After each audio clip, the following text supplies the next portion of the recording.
right, thank you for your patience. We are going to get started.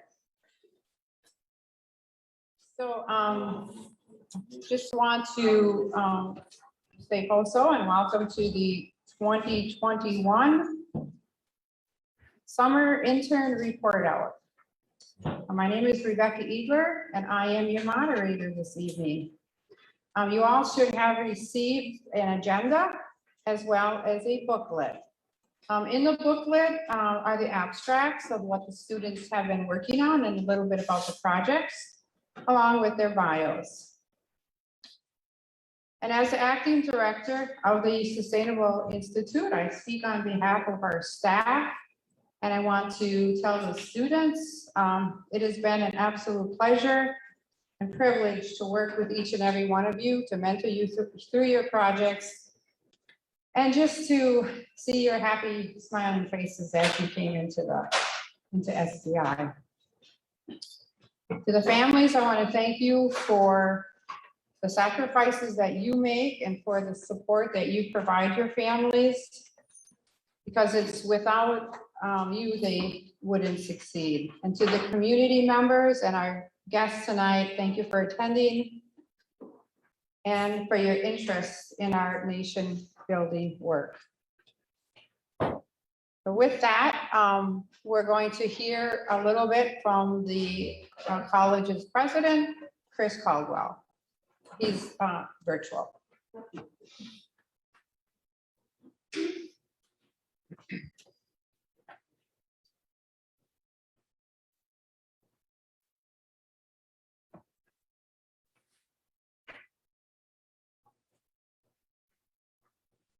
Should we shut off these mics? We okay? Oh, one is on it.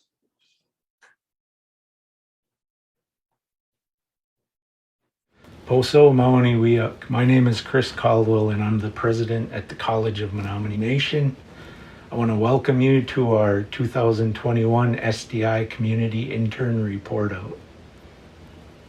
Over the past several years, the Sustainable Development Institute has led this report out as a way for our student interns to engage with the community and share the work that they've been doing this past summer. By including students in our projects, we see that as a way to not only engage them in the classroom learning that they're doing at the college, but also to engage in learning how to work with others, work as individuals on a part of larger projects that also engage our tribal communities. At SDI and more broadly the College of Menominee Nation, we see this as exemplifying the task that was given to us to learn by doing. So I welcome you to the event and I hope you're looking forward to hearing more about the Indigenous agricultural research, the virtual forestry work that's being done, the sustainability leadership cohort, and many other projects and experiences that our interns will share with you. I want to thank the SDI staff for their coordination, our college staff for the support, and also our community collaborators and those that have helped our students along the way. So, Waiwanan, thank you, and I hope you enjoy the event.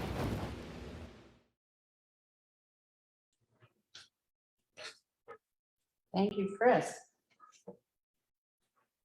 So next up, we're going to have Mark Lyons, who was one of our summer interns.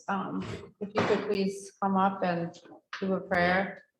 And then after the prayer, if you just want to go through the line and bring your food back to the tables with you.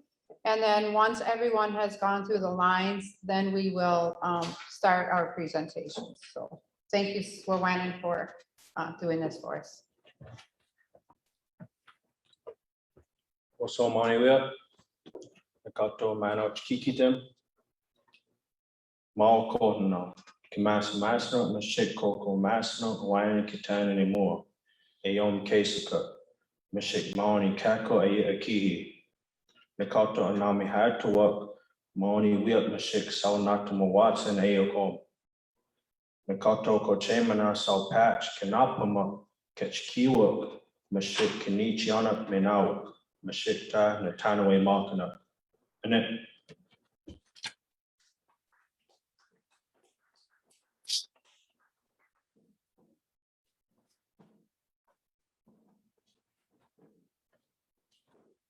Oh, yeah, just don't be shy. If there's any elders who'd like to start through the line. Can just get up and start going. Don't be shy.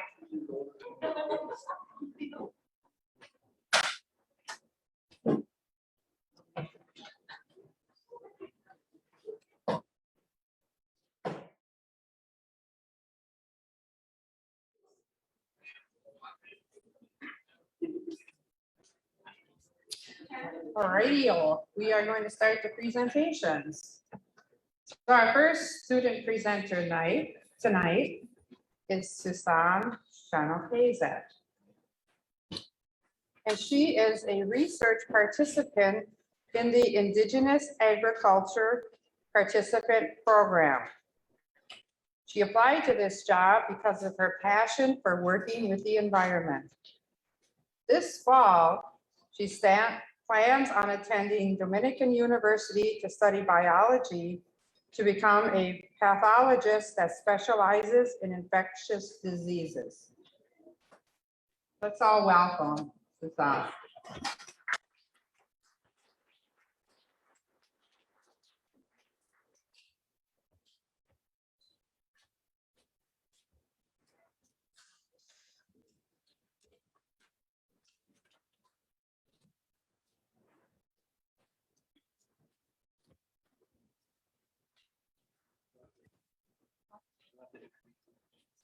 Oh, okay.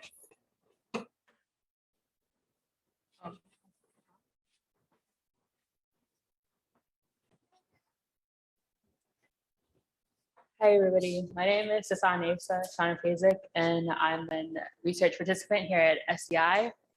And my presentation is on our squash cover crop.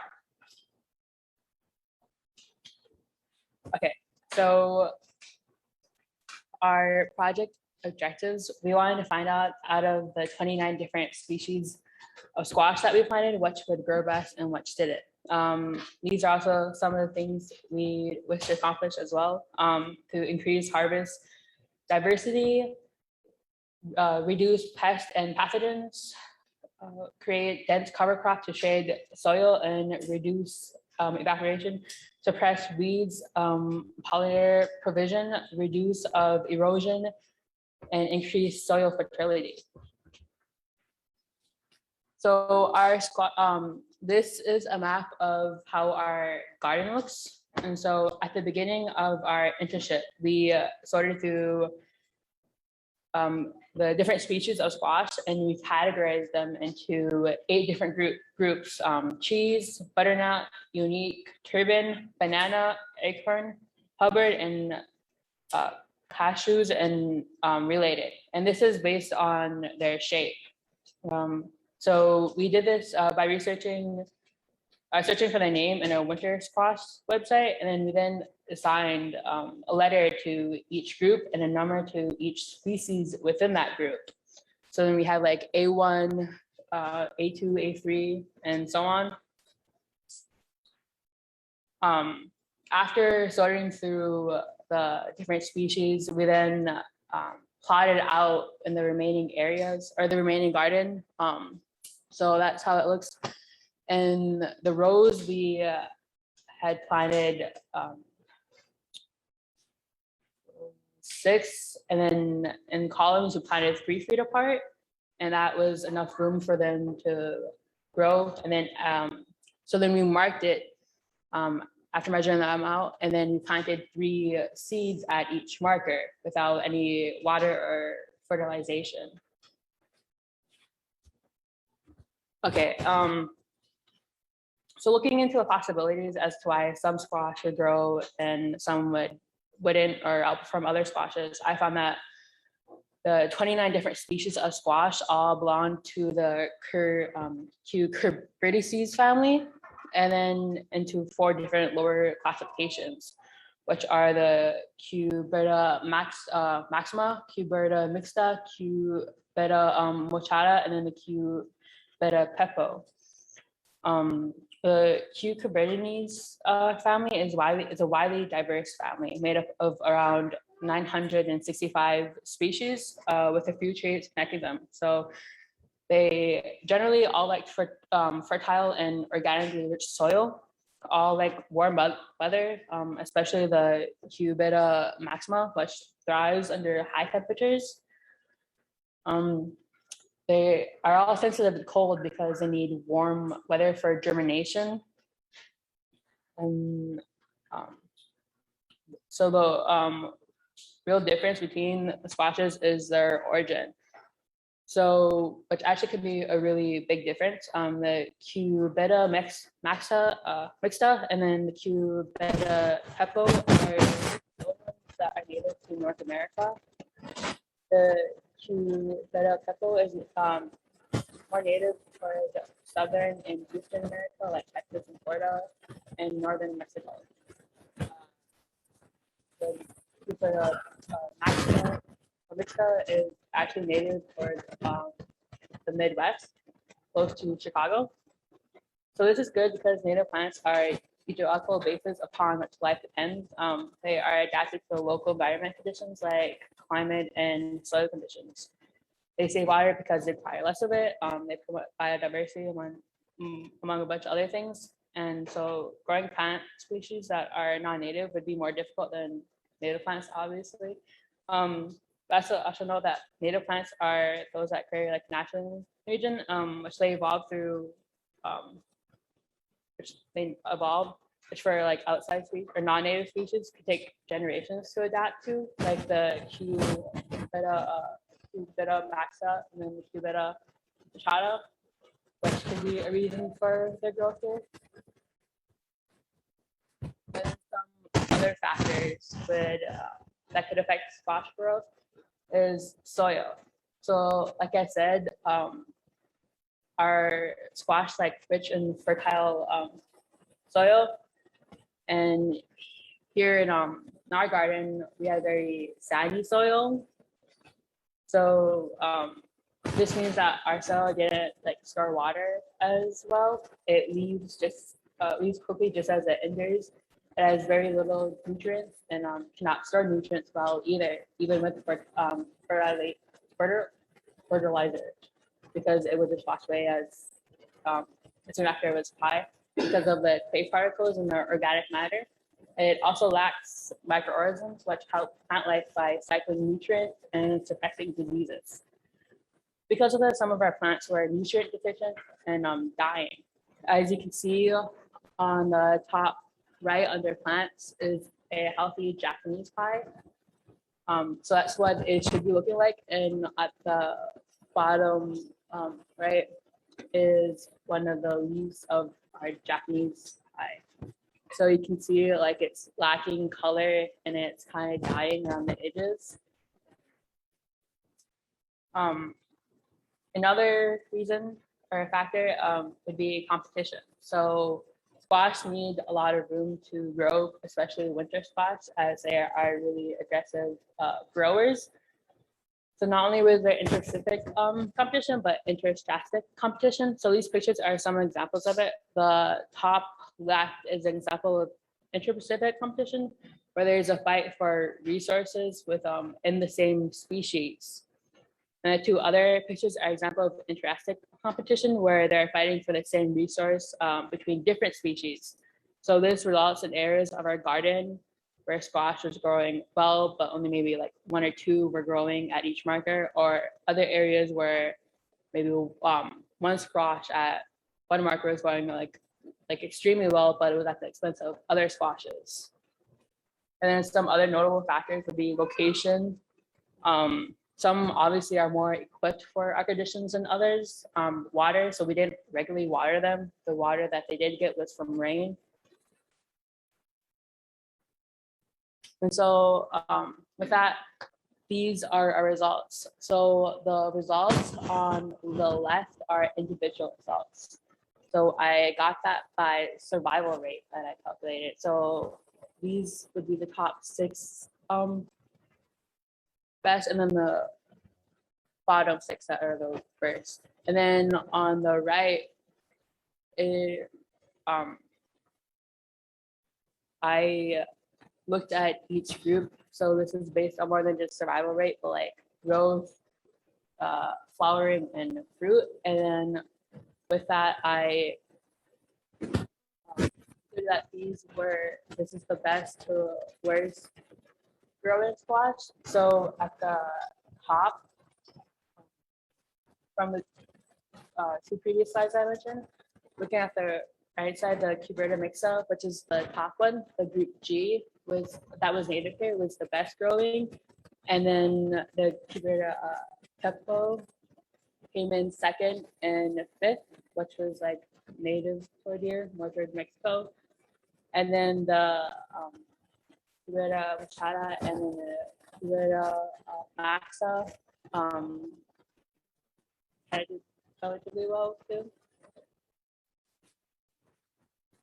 And then, so this is the survival rate for each species. So what I did was I went out in the garden and I counted how many were growing at each marker. And then I counted it in each species. And then I calculated the survival rate for each and then made a graph. So you can see how well it did. So the D4 it had 100% survival rate. That was our best one. And our worst was H4, which only 2 out of the 18 grew. So it was like 11%.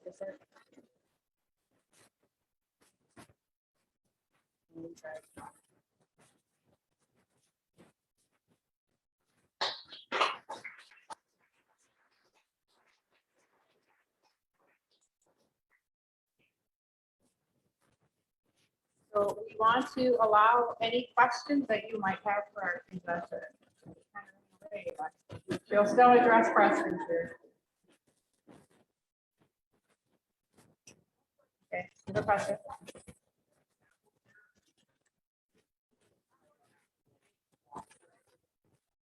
No. They're in the garden.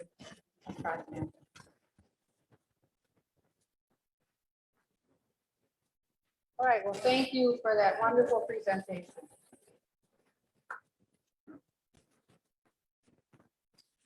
Our next presenters are 2 individuals, Brandon Boyd and Mark Lyons. So Brandon is a current College of Menominee Nation student who graduated in 2020 with his liberal studies degree and is now continuing his education in natural resources, emphasizing forestry. Brandon is an enrolled Menominee member who was born and raised in the Menominee Forest and has completed a few internships through the Sustainable Development Institute as an ecological data collector and a climate change researcher. Brandon has 4 sisters, 2 brothers, 13-year-old son, and many nieces and nephews.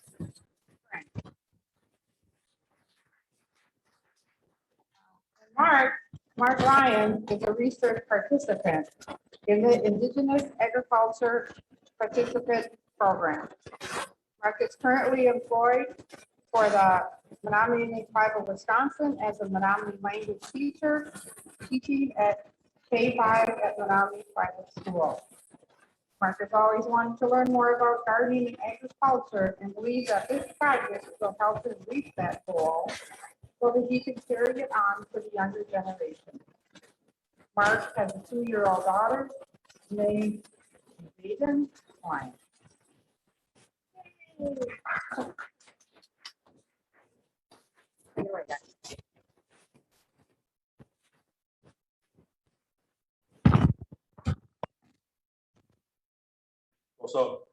What's up? Today I'll be presenting the agriculture research that me and my coworkers, myself, Dulce, and Sasan had the pleasure of participating this summer. The purpose behind this research was inspired by Dr. Overstreet's agricultural findings on the Menominee reservations that indicated where the Menominee people used to harvest their gardens. And the findings There were also fragments of biochar and aquatic substances that indicating what the Menominee people used for their fertilizer. Using what we know about the ancient garden beds, we used the same fertilizing methods to observe and report our own results with the beans we planted this year. To do this, we set up 16 plots outside of the SDI that originally had 4 control methods that you can see in the chart demonstration. However, we also added a 5th plot that included both the biochar and the fish emulsion combined like the ancient gardens had. The example on the slide shows that the soil amendments for each of our plots. In these images, you will see how we began our planting expedition by plowing through the weeds and removing whatever rocks and smaller weeds we could find in order to plant our beans and squash. So last year, we more than doubled the size of our garden, so we had a lot of more weeding to do compared to the past years. In these images, you will notice the help from some of our staff interns measure the plot parameters into 5 sections for the fertilizers to be distributed into. In the picture, you can see all of us interns and Dr. Frank Kutka, who happens to be the head of our project, planting the beans. In the center picture, you can see Dulce planting the beans 3 inches apart, which happens to be the length of her finger. And the picture on your left happens to be the grid of our planting our squash. To break it down, we wanted to get results from 5 different control methods this year, with the 5th element being the combination of the biochar and the fish emulsion. The rest of the fertilizer selections have already been a part of the project since it began in 2017. So these are the soil amendments we use, which are biochar, and that's basically the wood burnt down to the charcoal state. And fish emulsion, it's like a fish movie gut. It's a synthetic fertilizer. We used urea and a control plot which nothing was added.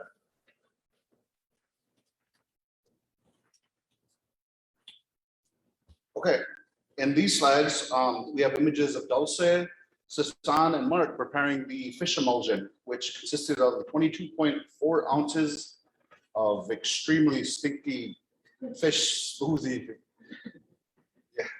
per 2 gallons of water. And also this day, we did the urea, the synthetic fertilizer. So we have, in this picture, we have the field set up in its finished sectors and ready to fertilize. The synthetic fertilizer we chose is called urea, which is kind of bluish in color. So we put 2 cups of urea per 2 gallons of water. Now, we were sure not to put the urea or the fish emulsion directly on the plant. So we did it around them in between the rows and on the sides. Okay, here we have biochar being made and spread through the plots. And on the image on the right, you can see a close-up of the biochar and the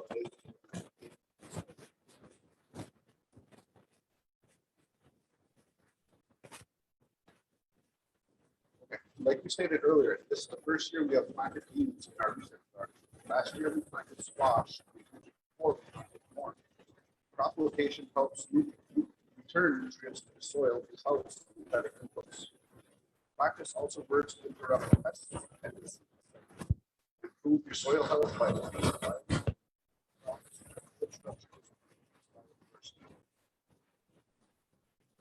okay, when you harvest beans. Bigger isn't always better, especially for most veggies in your garden. And this holds true for the beans as well. Avoid waiting too long to pickle. When the seeds inside are bulging, as the beans in the picture on the left, the beans inside are very tough to chew and very stringy. Look for a nice lean bean. It should be firm, not soft and squishy, but also not overgrown seeds. The bean picture to the right are ready to be picked.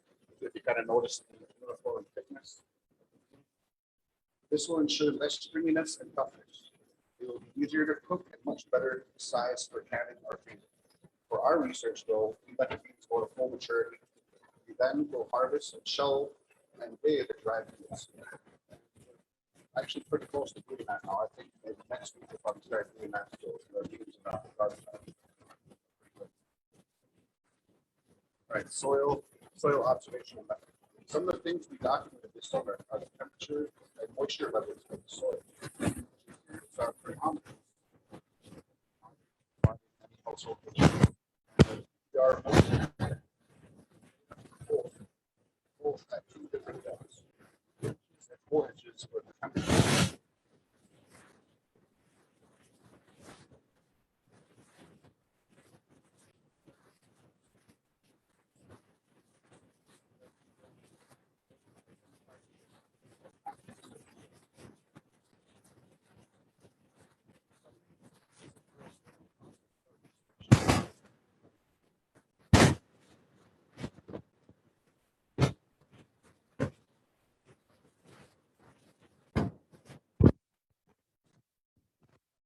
In the next couple of weeks, we can give you a more definitive answer to how our soil amendments help our crops this summer.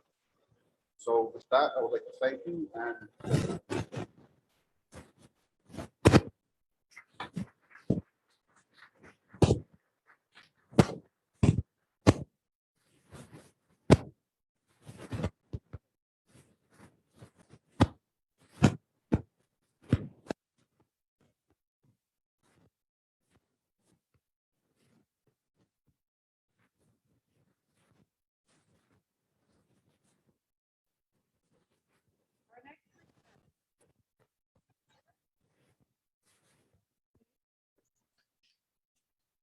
is a mid-tech and Hopi descendant through her father and great grandmother respectively. Dulce graduated from the National Autonomous University of Mexico with a professional certificate in actuary science.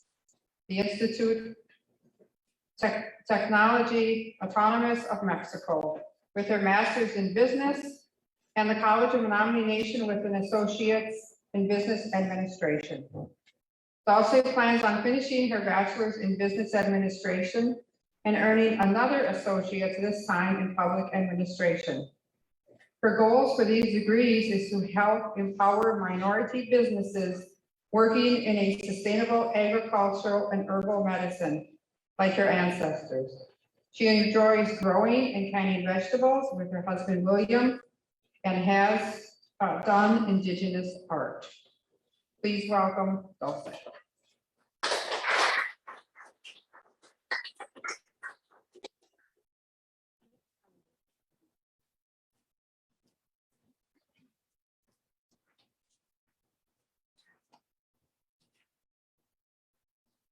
Pozo, buenas tardes. My indigenous word is Kazuka, okay? This is internship summer indigenous agriculture research for Inter. In this moment, I stay here for Dr. Frank Kuta, is Sustainable Agriculture Faculty in the College Menominee. In this presentation, they have hot pollination. What is the hot pollination? Because hot pollination is for not only for corn, it's only for squash, the other diversities, fruits, and other diversities, the beans. In this circumstance, they have a practice here in Sustainable Development Institute. In this is need to travel for the place in Sugar Creek Country.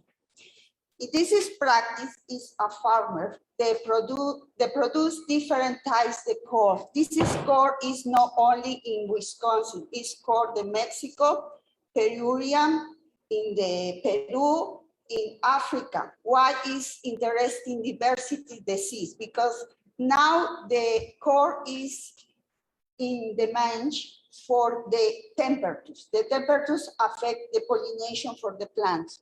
Is soil, is other problem.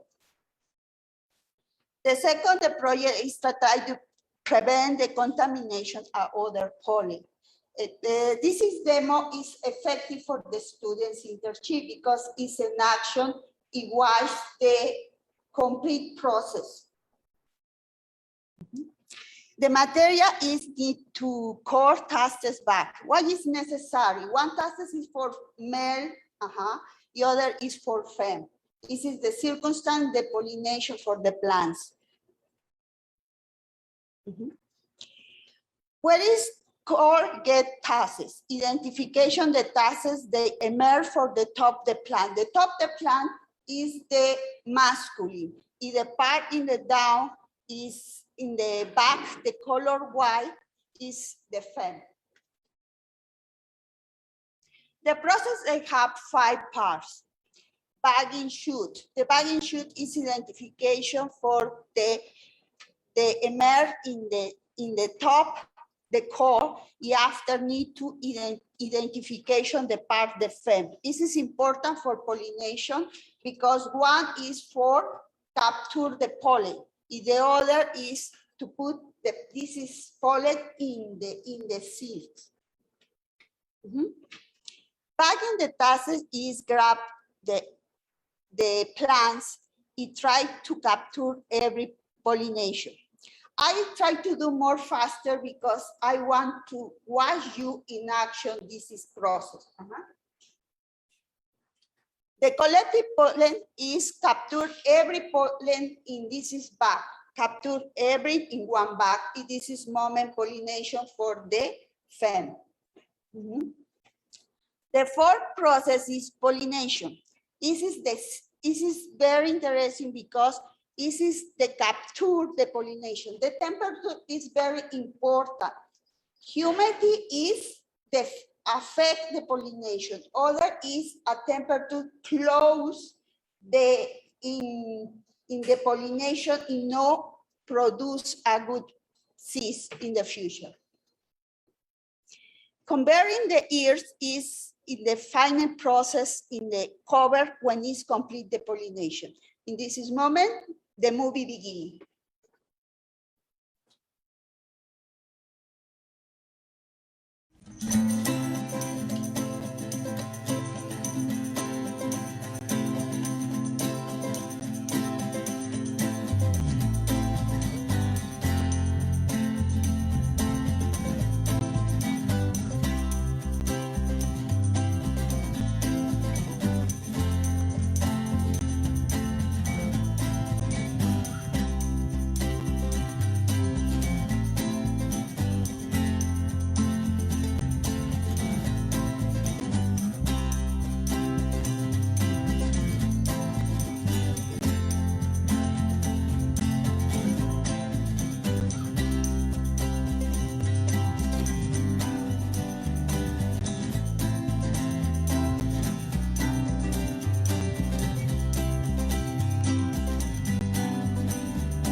The conclusion, high air temperatures affect the pollen for the plants. It's very important diversity the seeds because it's adaptation for the climate change. The core plants have some genetic variation. Sometimes it depends for the soil and for the temperatures, capture or formation diseases is affect in the future. The project use different core for diversity adaptation. The core need to have more better control the width is principal for the animals. In this moment, Dr. Frank is they have problem in the core because raccoons is in the attack the core. This is only my presentation. Thank you. Other circles, I want to recommendation. This is internship because it's very educative for the people. Principal, the connection for the land, for the connection the Mother Earth. Other circumstance is the institute is a very good for the people because they have a good job. A Rebecca, every mentoree, I have a very good year stay in this institute. Thank you very much.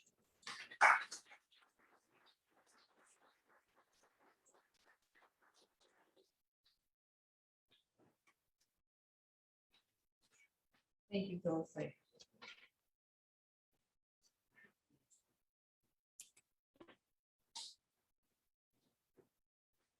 Okay, our next presenters are Jasmine, Neosh, and Lorenzo, Warrington.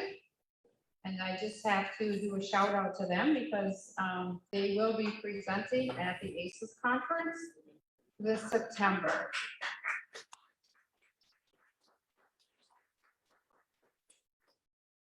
So Jasmine is an enrolled member of the Menominee Nation. She is also a student in the public administration program at the college, where she graduated with high honors in 2019 with an associate degree in natural resources. Jasmine has been a Northeast Climate Science Center undergraduate fellow, as well as the first ever recipient of the Dr. Holly Younger-Tibbetts Sustainability Fellowship. Jasmine is currently leading a multi-year NIFA-funded survey of the wild edible plants of the Menominee Reservation. Lorenzo has an associate's degree in liberal studies, social science, and is currently interning as part of the Edible Plants and Phenology project. Lorenzo is a former member of the Sustainability Leadership Cohort, which you'll be hearing more about from Monty's group. He is also an enrolled member of the Menominee Indian Tribe of Wisconsin. He plans to enroll into a bachelor program to further his education. His dream is to bring renewable energy to the Menominee Reservation through tribal government and policy. So please welcome Jasmine and Lorenzo.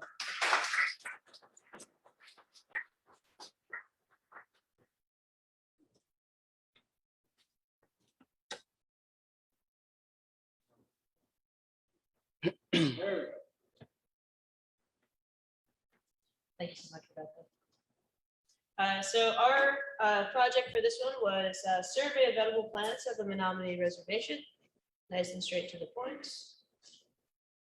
As Rebecca mentioned, I'm Jasmine Neosh. I am the lead researcher on this project. I'm an undergraduate, and I'm also the edible plant survey technician.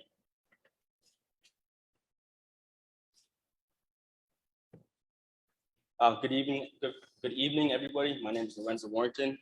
So I worked on the edible plants project this summer, along with the Phenology project. I'm enrolled Menominee Nation member, and I recently just got my liberal arts degree in May. So the purpose of this project is fairly straightforward. So we are seeking to gain an understanding of the current health and abundance of the edible plants here on the reservation that are just growing out there in the wild. So basically nothing that's been deliberately cultivated as far as we can tell. Of course, it's a little bit complicated on the reservations since, you know, we've been taking care of this land for so long that like things were probably cultivated at some point. But for the purposes of the study, as long as I didn't know that somebody had directly planted it, we're going to go ahead and just call that wild. So the reason for the study, is fairly complex. The main reason being, of course, that as we all know, the Menominee Reservation is a place where there are fairly high rates of cancer and diabetes, all of which are definitely nutritionally related. Also, despite the fact that we do have our Save-A-Lot that's open just down the road, it's a fantastic store, but for most of the reservation, we are still considered a food desert. That's only going to get worse as climate change continues and starts to put some stress on the food production systems that we have here in the United States. So it's really important that we become self-sufficient. It's really important that we're able to exercise our sovereignty to the fullest extent that we possibly can. And most importantly, that we are being good relatives to this land, that we're learning how to take care of it, that we learn how to understand it, and we learn how to hear what it's really trying to tell us. So that was a lot of the motivation for what we're doing here, as well as just, obviously some food sovereignty focus as well. So our methodology is fairly straightforward. We compiled a list of plants that we were expecting to find from mostly historical sources, so historical archaeology records, historical agricultural surveys, and then of course just the old-fashioned. We went and we found some people who know a lot about the plants that are here, and we asked them, what can we pretty much expect to find here. So after we had that general list of plants, we went ahead and surveyed 12 different spots along the reservation, making sure that we were choosing some representative samples from that really represented the habitat and soil diversity that can be found here on the reservation. You didn't know it's an extremely biodiverse place. So we got a couple samples that looked pretty good. Along the way for this project, there were a number of considerations that we had to make. As we mentioned in our introduction, both Lorenzo and I are enrolled members of the Menominee Nation, which means that we can pretty much go wherever we want. But just for the simple sake of safety and respect, we were sure to file a forest permit with forestry as part of the Phenology project. We were also sure that we were not going to be harvesting anything for a couple of reasons, being like, one, we're not just going to go look for berries on company time, but then also it makes for good data to make sure that there are things there to seed for the following years. For another thing, we weren't doing any mapping. Some of these sites are sacred sites. And also all of the plants that we have here, even if they're not considered like medicinal, they are culturally significant. So we wanted to make sure that we weren't, telling everybody about somebody's buried place. And then the last consideration is that these are primarily edible plants. We weren't looking for, strictly medicinal plants. That was like something that we wanted to make sure of, just because of the cultural value and for data sovereignty as well. Okay, so plant ID or plant identification was probably one of the most important tasks we had to do this summer. So the way we identified these plants is we use different resources, such as online resources. So whether it was videos, tutorials, foraging groups, or even just a simple plant application that we used. So we used an app called Seek by iNaturalist, and all we had to do really is go up to these plants and take a picture. And it'll give us either the species or what family it's in. So that's how we identified the plants, and it was actually super helpful. The identification or the identification app, Seek. So which leads us into one of our most important rules. So one of our most important rules of foraging or harvesting, never eat a plant unless you're 100% sure of what it is, because there's plants out there called lookalikes, and these lookalikes can be fatal and deadly. So one of the ones I like to highlight the most is the morel. So the morel has a lookalike called the false morel. And one way you can identify the morel from the false morel is the morel is hollow on the inside, whereas the false morel is not. So if you're ever going to forage or harvest any plants, make sure you identify 100%, use different resources, use apps or even ask somebody, because it can be very dangerous. All right, so the plants, so we started off with 30 different species. So we looked at fruits, mushrooms, wildflowers, and other plants. And just being out there, we actually found a lot more plants. So we found, so our list actually grew to 39 plants. It might seem like a lot right now, but once you get out there and start recognizing these plants, you realize it's not. There's actually a lot more plants out there. So the list is still not comprehensive. It's still not complete. There's still a lot more plants out there to be researched, and there's a lot more research to be done. So some of the fruit that we're looking at this summer, the riverbank grape. which is one of my favorites. Riverbank grape is super abundant. It's all over. And it's just super cool to see the grapes on the stalk. They're actually turning color. Yeah, so keep a lookout for it. It's actually really cool. So anyway, so some more fruits. We looked at blueberries, mulberries, black cherries, pin cherries, black cap raspberries, which you see right here. They look just like blackberries, but they're not. And one identifying factor is it has a divot, just like any other raspberry. So that's how you can tell it's a black cap raspberry. Blackberries. So some more. You're looking at raspberries, wild strawberries, mayapple, Juneberries, Canadian wild plant, black huckleberry, gooseberry, black hawthorn, Wolf River apple, and American plum. An interesting thing to note about this slide too is you can see that some of these here have asterisks. Those were all complete surprises. We were not looking for those plants at all, like the Wolf River apple. I found it and had no idea what I was looking at, and then all of a sudden there it was. So as we can see, there are definitely a lot of plants there that were on this list, and we're hoping to get to some of those as this progresses. In addition to those fruiting plants, we also have a number of mushrooms. So morel, as Lorenzo mentioned, as well as porcini, maitake, oyster, chanterelle, and chicken of the woods. This is of course our friend, the morel mushroom. In addition to that, we also had a couple of other plants. So the milkweed, which is everybody's favorite. There's 3 different things on there that are edible. Ramps, otherwise known as wild leeks. Cattails, dandelions. Yes, you can eat dandelions. American groundnut, hog peanut, ostrich fern, which a lot of people just call fiddleheads, but they are a specific fern. Wild asparagus and watercress. And we also had amaranth, plantain, lion's quarter, wood nettles, sunchokes, which are just the root of a wild sunflower. Garlic mustard, wood sorrel, red clover, Indian cucumber, and jewelweed. And of course, a lot of these things are so common that you can even find them in your driveway. Would not recommend eating them from your driveway, but they're definitely there. So as we went through and we looked at all these different 12 sites, we did find that some things were certainly more abundant than others, and some things were very site specific. So some of the more abundant ones that we found that were at almost every site were the riverbank grapes, as Lorenzo mentioned. I had no idea that grapes were here when I was growing up, and now that we know what they look like, they're everywhere. Like I promise you, there's grapes all over the place. Blackberries and raspberries, which of course like we found growing together a lot. Leeks, pin cherries, black cherries, mayapple, plantain, red clover, wood sorrel, dandelion, of course, wood nettles, hog peanut, and milkweed. We also found some plants that were a little bit more site specific, which doesn't necessarily mean that they're not abundant. They just aren't going to grow everywhere. So for example, we have the blueberries and the huckleberries, which tend to like sandier areas around lakes. So obviously you're not going to find those in the middle of the forest.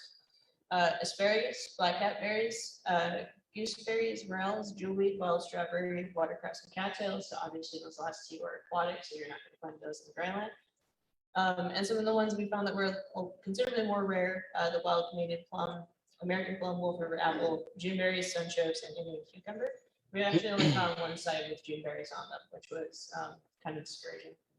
And then there's a couple that we just straight up did not find. The mulberries, most mushrooms, American groundnut, lion's quarter, and amaranth. There's a couple of things that could be complicating this data to explain why we're not finding some of these species. First, as a lot of people have probably observed, it was a really weird year for weather.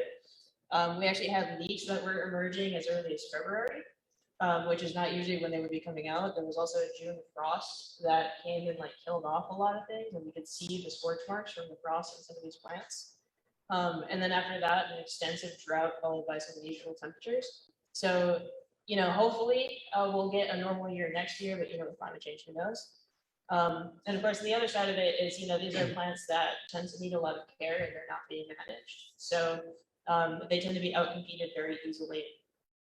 And the last is just, there probably are more of these things out there that we didn't find. It's a big reservation, and we're just two little Menominees. So it's possible that we just didn't come across it, or we weren't able to identify it when we found it. Having said all of that, though, there is some very positive findings from this research, specifically that there is ample opportunity for foraging out there. There are some places where you walk out there and it just looks like a produce section in a grocery store because everything is just abundant with fruit. Having said that, though, if people are interested in this, which it seems like a lot of people are, there are going to be a couple of things that are necessary to make that happen, specifically a lot more education. As Lorenzo mentioned, there are a lot of lookalikes out there that can make you very sick or perhaps even kill you, especially for the little ones. So it's very important that people know what they're looking at. For another, there would need to be just in general more interest in Menominee ethnobotany. Some of the elders that we talked to about these plants are very discouraged about the number of young people who are taking an interest in these things, and we're hoping that this can be a launching off point for that interest to occur.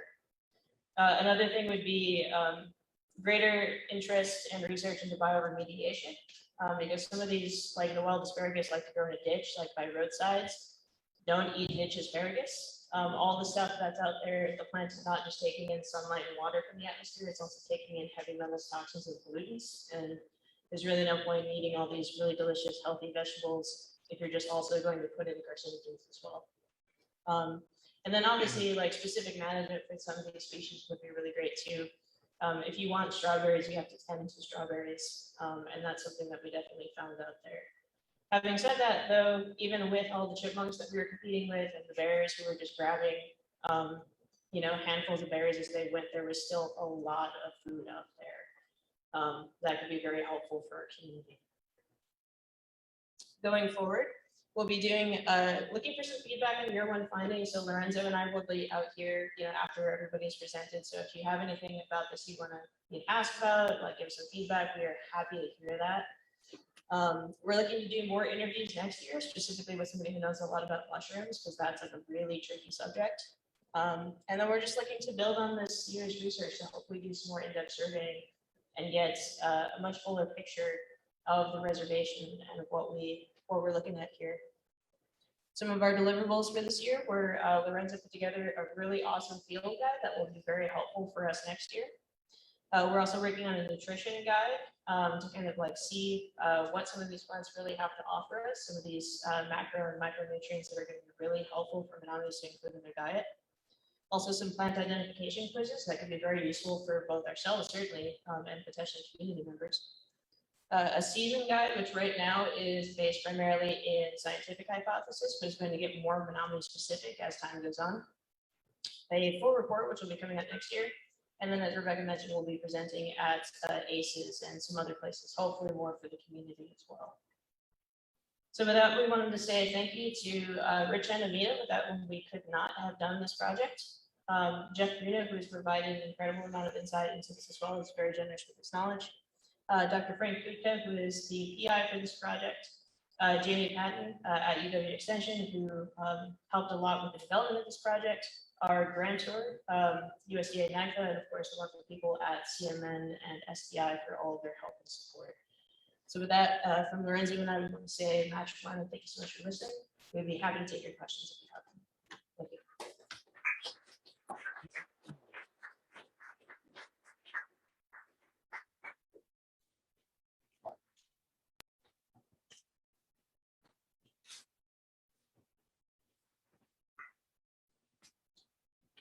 Nice job. And as I said, they'll be available at the end if anybody has any questions or wants to talk a little bit more about this edible plants project. The next on the agenda, the presenters are not here tonight, but they are, I just wanted to recognize them. They are Sharissa, Jeff, and Yancy, Jeff. They are husband and wife team, and she had a baby 2 weeks ago. So they are at home enjoying the baby, and because they have not had their COVID shots, they are not going out into the community. So I just wanted to recognize them and the work that they've done. Sharissa has been on the project for a couple of years now, and what they're doing is they're monitoring plants in the research plots. We have 3 1-hectare research plots, 2 are out in the forest and 1 is behind the campus here, working with the University of Minnesota in collecting data on the phenology data on those plants. So next up, we have Courtney. So if you want to come up, Courtney. Courtney is going to be presenting advancing Indigenous perspectives. I have to find your bio, Courtney.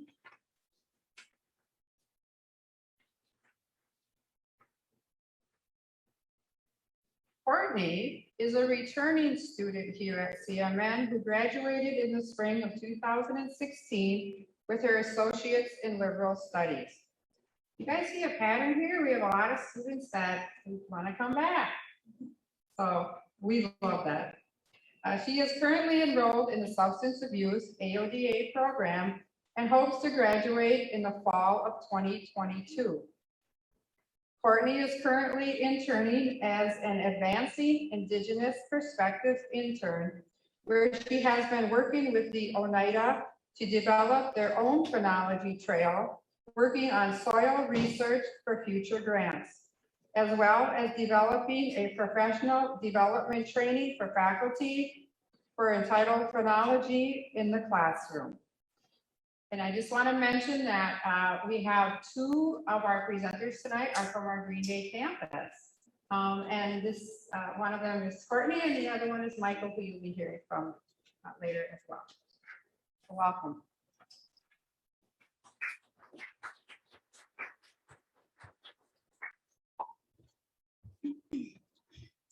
So I'm one of the interns at the Green Bay campus, and some of the projects that I've been working on is working with Oneida to develop their own phenology trail. Actually, Greg Holder, he works through Oneida. He came out a couple months ago to see the phenology trail, just to get a general idea of what our phenology trail was like, because they're trying to start one this coming fall. I also worked on different soil research for future grants, looking at different soil sampling, specifically like in the Midwest. And then the biggest project was throughout the summer, working on a faculty professional development training for the use of the phenology trail. So the training is entitled Phenology in the Classroom. So we really wanted to get more of the faculty to use the phenology trail rather than just with science and soil research, where we want them to be able to do math or language arts or social studies or humanities or any of the programs, especially business and public administration, out on the phenology trail.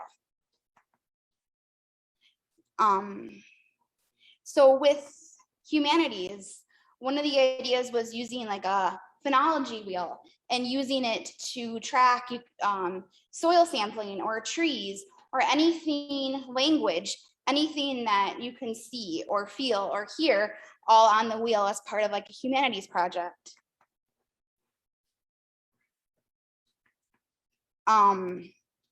Another idea for using the phenology trail was through math, where measuring the diameter of the tree and actually going out there with the ruler and measuring what the diameter is and finding the circumference of that and measuring the height out on the trail.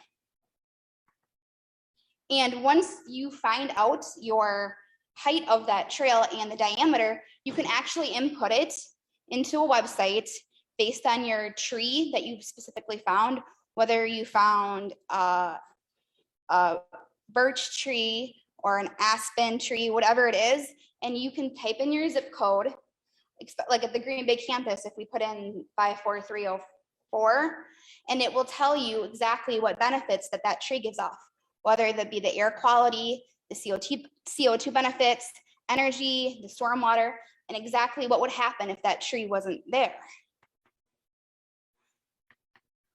Another lesson or curriculum to use for the faculty would be like urban planning using green space, specifically relating to finding the height of that tree and all the benefits that that one tree give off, promoting psychological well-being and just general health of the public and better air quality of those trees. And then relating to the air quality and what the benefits of the trees give off, that can relate to the AOD program or the social sciences, by doing a mindfulness walk and just really becoming in tune with everything. And specifically mindfulness walks lower the risk of high blood pressure and type 2 diabetes and colon and breast cancer, which is very common. So all that can interrelate to all the benefits of the trees. Continuing on, we're actually presenting the professional development training next week to faculty and continuing to work with Oneida on developing their phenology trail in the coming months when school is back in session, because it was really important that they would include all the students and their input as to what is going on and what they're planning on doing with the phenology trail. So I want to thank Dr. Frank Kutkoff as the project lead and Dr. Lucy Fenzel for helping with developing the training and input on that.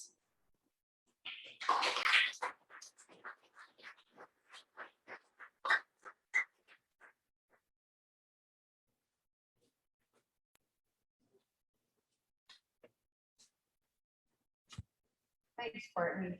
You can see we have a wide variety of different projects that our students are working on. And the next presenter will be presenting, and then we're going to take a short break, and then for about 5 minutes, and then we'll be coming back. But I do want to recognize the team that she works with. So Monty Boyd, Emily, and Marissa, if you just want to raise your hand or stand up. There are the group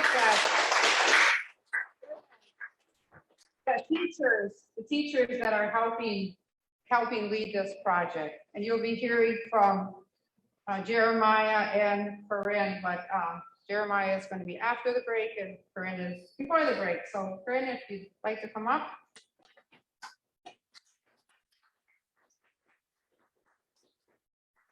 So Corryn is a sustainability leadership cohort mentor. This is her first year in this position. Prior to SLC, Corryn was the youth supervisor for the Youth Work Experience Program for 3 years. Corryn is enrolled in the Menominee Nation. During the school year, she works as a substitute teacher for the Menominee Indian School District. She is currently working towards her BS in elementary education. She is excited for her student teaching in the fall of 2021. She received her associate's degree from Haskell Indian Nations University in paraprofessional education in 2017.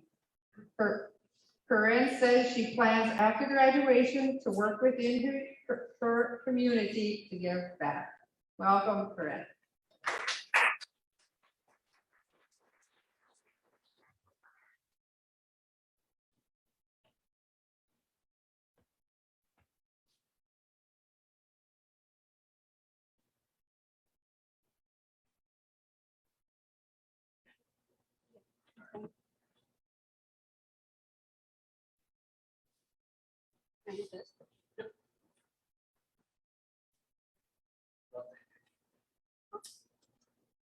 Oh, okay. Okay, so hi everyone. Thank you, Rebecca, for introducing me. So as she said, my name is Courtney, and I'm going to be presenting about our grant, which was titled Preparing Native Youth for the Future.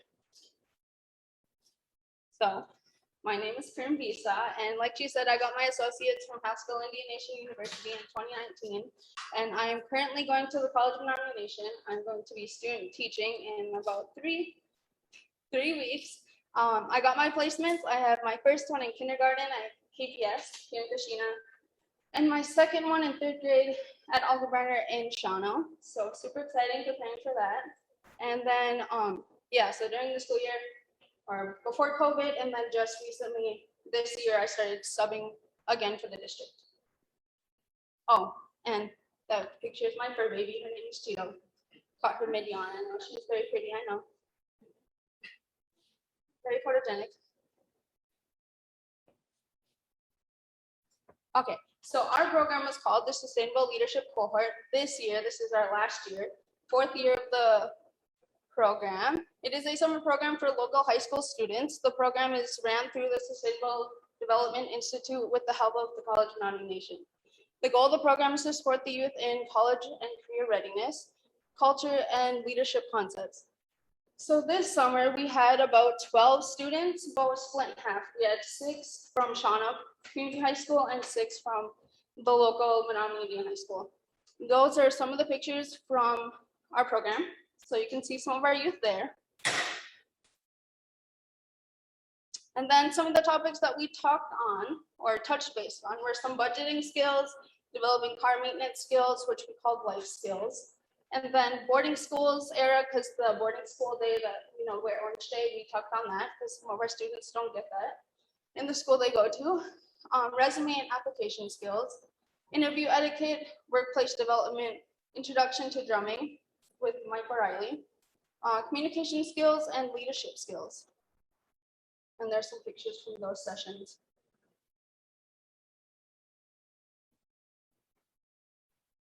And just so you get to experience some of the fun we had over the summer, here's some more pictures. I think my favorite, we did a lot of communication activities. And one I took lead on was in the top left is the Lego activity.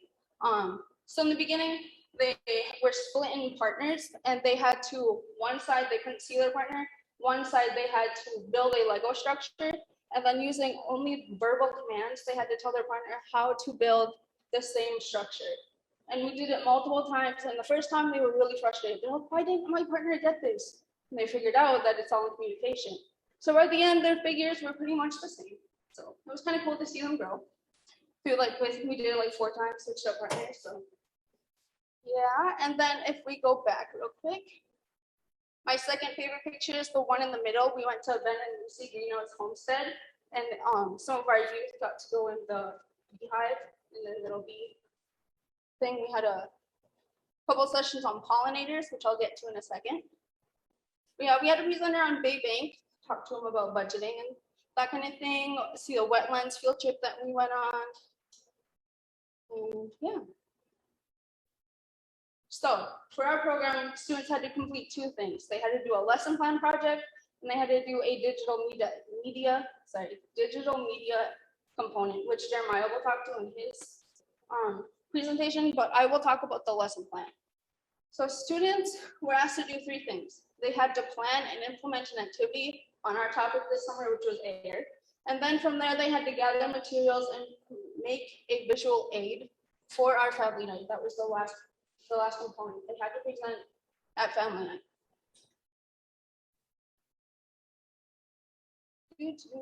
Okay, there we go. So now you get to meet some of our students. We're going to meet all of them, but here's the first one. This group chose severe weather storms and with a focus on tornadoes. Their activity was to build a tornado in a jar, and they did an English to Menominee memory game. This student was Nepay, and he did water quality and pH levels, and he tested local water samples throughout the area, including Shawnee Lake, Legend Lake, the Mill Pond, and the Wolf River, and he was trying to find which had the best water quality for the fish. This was a whole group. There was about 4 or 5 of them, but some of the other ones couldn't be there for that night, so he got to present by himself. Lonesome, sorry. He did great, but they combined the 6 weeks of information and did a Jeopardy game. It was pretty funny because none of them actually seen the show Jeopardy. So for homework for the first week, we made them watch Jeopardy. But it turned out good. This student, he did the greenhouse gas effect. He really connected with one of our presenters about air pollution. So his activity was DIY greenhouses. This student, the same presenter with air pollution, so she wanted to dive more into that. And her activity was a visual demonstration of air pollution. I don't know if you can see on the bottom, she has little jars. She dropped like a match to show the air pollution and like had a leaf in there, and it showed like it killed the leaf. It was really cool. And then this student, I really liked his. He combined like three presenters through the group. Ben and Lucy's homestead, the pollinators, another presenter on pollinators, and did a bee, more specifically on bees and DIY beehives as his activity, where he had them take home little DIY beehives with all the supplies from the bottom. And then this student, taking away more from all of our sessions, it did pollinators and then the life cycle of monarch butterflies, because one of our weeks we got to go to mini Conicum and we harvested milkweed, and then we learned about monarch butterflies and like the correlation between monarch butterflies and milkweed. So that was nice. He had a really cool board. He was really proud of it, very interactive. So the purpose of the lesson plan, what was it? What were we trying to teach them? So it unified the SLC objective, which was using STEM with Western ecological knowledge and Indigenous knowledge. Students also learned about something they were passionate about, and they learned how to communicate that to an audience. That was hard for a lot of them. We had a wide range of ages between incoming freshmen who were impacted by COVID. And we also had some seniors who also had the impact of COVID here. The students also learned one of the requirements was we had them introduce themselves in Menominee before they start talking about their projects. So they had to build their confidence and they had to learn how to speak in front of an audience. That was a big part of it too. So my takeaways as a mentor, I had 3 big ones. So like I said, I'm going to be a teacher. I have my associates. I'm going to be graduating in the next semester here. So I learned that you need to have clear expectations and you need to reinforce those expectations. High schoolers like to forget a lot. You never told me that. You never said that. No, I did. So making sure those are clear, reminding them weekly, daily even. And then number 2, weather impacted us a lot. We had a lot of things cancel on us. So being able to be flexible and adapt our schedule when things arise, that's part of the teacher. That's the life of the teacher. And then 3, the importance of routines. So we would have a daily presentation like this, and I would change it. Jeremiah, and I would go in between of changing it, and we would keep it up, the routines and consistency. So that's my main takeaways that I took from this. I learned so much more. I could go on, but that's what I learned. Thank you for listening to me.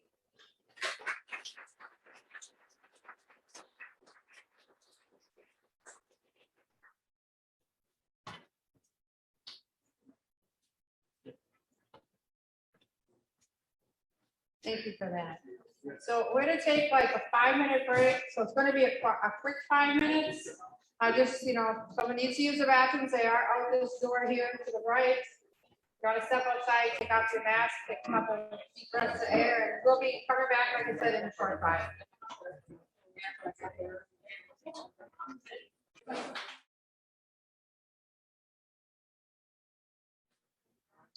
All right, we're going to continue with the next presentations. So Jeremiah Moses, if you'd like to come up here, please.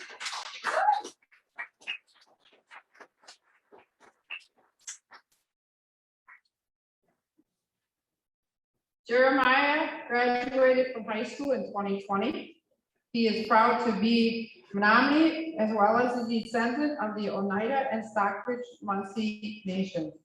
He is currently pursuing an associate degree in education at CMN and intends to continue for his bachelor's degree afterwards. One of his goals after college is to become fluent in the Menominee language and integrate this into classes. He is interning at the Sustainable Development Institute as a sustainability leadership cohort mentor and works as the theater researcher through the Federal Work Study Program. During his free time, Jeremiah enjoys studying languages, spending time with his parents, younger brothers, and friends, and exploring the woods of the Menominee Reservation. Please welcome Jeremiah.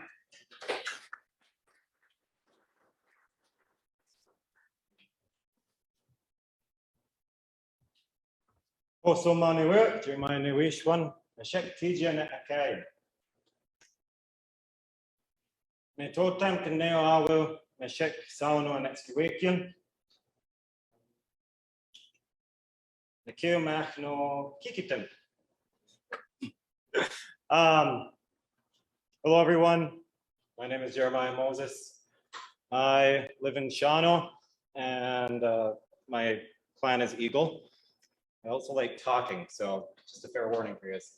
Also, I would like to give some wonderful recognition to my two awesome parents, Jennifer and Ashwisha Nakia.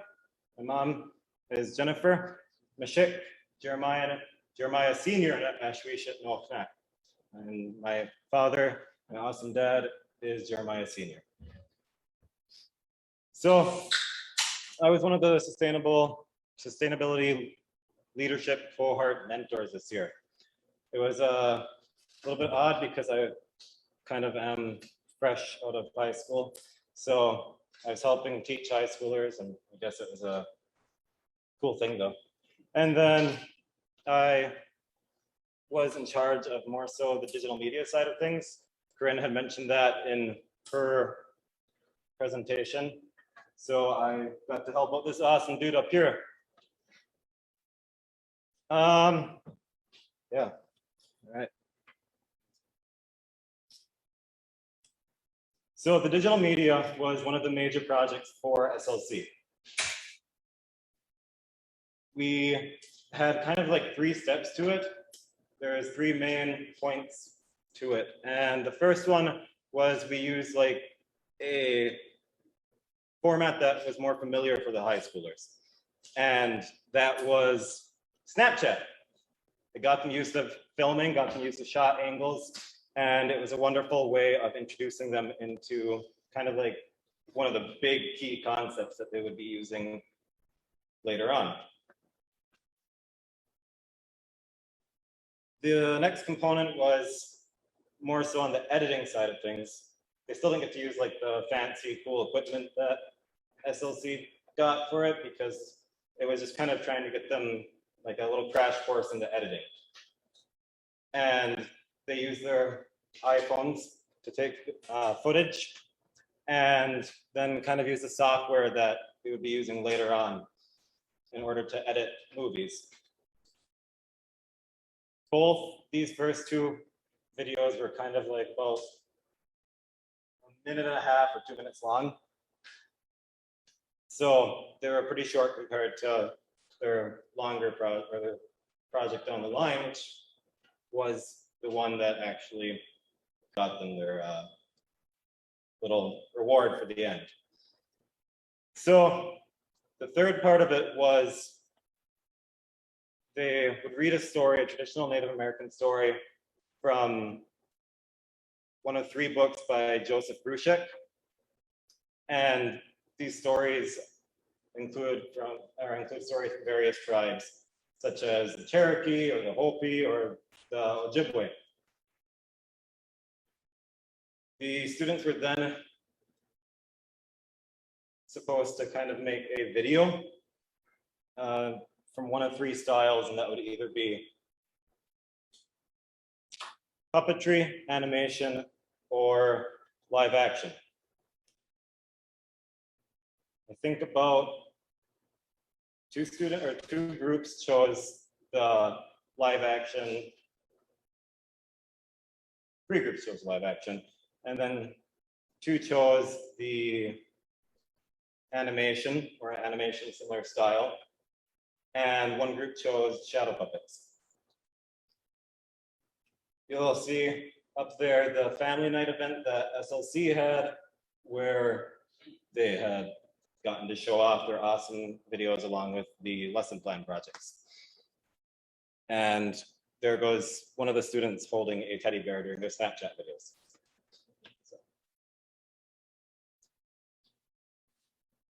A big part of my side of things was a language component. And similar to the intro that I had given at the beginning of this, they were supposed to introduce themselves in Menominee. Poso, blank, Newiswan, Natotam, Kaneo, Natotam, blank, Awe, and blank, Anetchkiwakian. Hello, my name is blank, my clan is blank, and I live in blank. And that was kind of like one of their main things that they did for language. Another big part of it was kind of individual work with the students. So a good example is over here, you'll see that there is one student and he had kind of included some awesome terms on his poster board, a lot of different little Menominee language examples, honestly. And it was pretty cool helping him out because he had asked for a couple things that didn't really exist in the dictionary alone. So we kind of had to work out some ways to put things together that did exist. So that way we could make some of the terms he was looking for. So there is pollution, which does not exist in the Menominee dictionary. And that was mache mashkikiwe akuache, which means it is poison outside. Another student had wanted to water cycle for her main title and wanted to translate that into Menominee. And for that, we kind of chose Napeu Tatak Tapashko, which means water goes around and around. So those are kind of just some of the examples. There's a lot of people who just really wanted to include a lot of language on their boards. For the culture side of things, what we had ended up doing was just, I mean, there was something every week. And even if there wasn't something major every day, we would start off every day by smudging. And it was honestly just amazing to make that part of our routine and make sure that the importance of that was kind of passed on to the students. We would choose a new male because a male is supposed to smudge in public settings. A new male every day to smudge. So that was one of the little more minor things that we would do. Another major thing was that we had presenters come in, such as Lloyd. He works here at the college. You'll see him over on the campfire picture. And he did fire teachings with us. He would tell stories, kind of tell fire etiquette and whatnot. And there was other things such as water teachings or things we would do at Menominee. And then for about 4 weeks, we had Mike O'Reilly coming in for a drumming session where we made sticks for powwow drums. And it was just really amazing. I would like to point out that it was not just beneficial for the students. Even Mike himself had said, it's been a long time since he got to teach how to make the sticks from start to finish. So this is one of the most exciting sessions for him. He was extremely happy by the end of it. While we did the drumming session, the males did the drumming session, the females had went over and worked on beading and had made some wonderful beaded earrings. There's an example right there. And honestly, they had turned out beautiful. And another more interesting culture thing too is that on the boards, they would include something with culture. There was one student who included milkweed soup into their monarch butterfly presentation. And another student who wanted a story about bees for their bee presentation. And for that, I quickly got in contact with one of the elders, Dave Turney, the Goose, and kind of asked him for a story. And he gave me one about bumblebees and bears.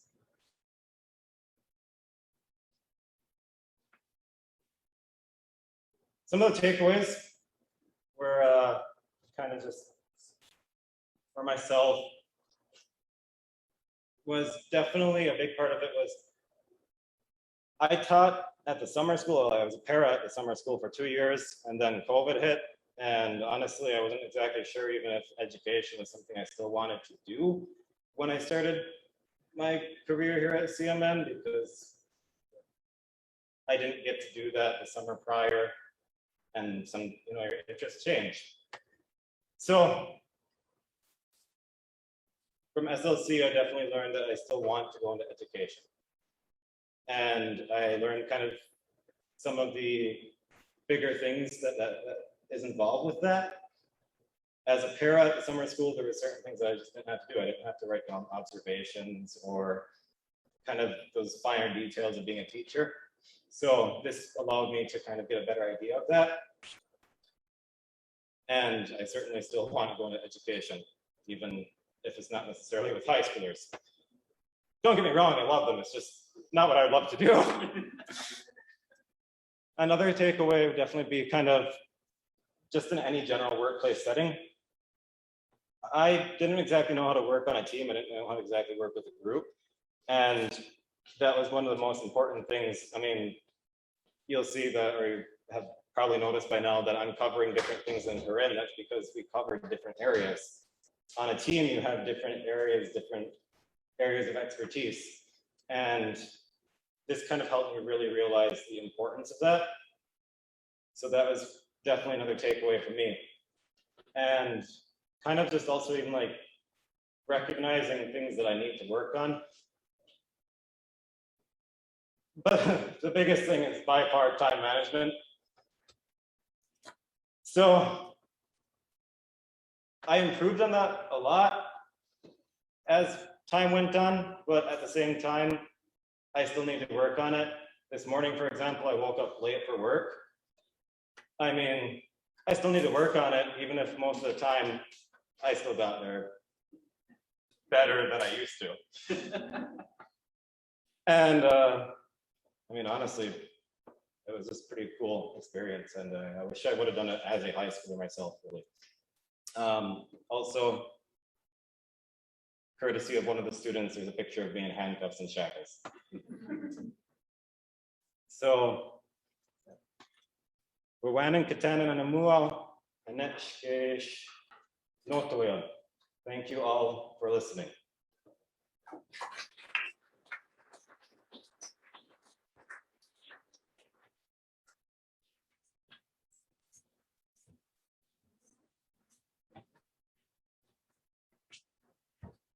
Thank you, Jeremiah. Great job. We enjoyed all the students that come through. And it's exciting to get someone so young like Jeremiah come in and really help us and teach us things as well. So our next presenters are Monea Warrington and Elise Wilber, and they're going to be presenting on science and archaeology. Monea, where are you, Monea? Hey. Oh, I can't see you there. Monea is an enrolled member of the 3 affiliated tribes of North Dakota and a descendant of the Menominee Indian tribe of Wisconsin. She graduated with an associate degree from CMN in 2013. Next, she transferred to UW Milwaukee, where she received a bachelor's degree in anthropology in 2016. Currently, Monea is writing her master's thesis and plans to graduate in December with a master's of anthropology with an emphasis in archaeology and a museum studies certificate. And Elise Wilber is a member of the Menominee Indian tribe of Wisconsin and has lived on the Menominee reservation her whole life. She is a graduate of Shawano Community High School, class of 2020. Elise is currently going into her 2nd year at UW Oshkosh, pursuing a degree in anthropology. So welcome, both of you.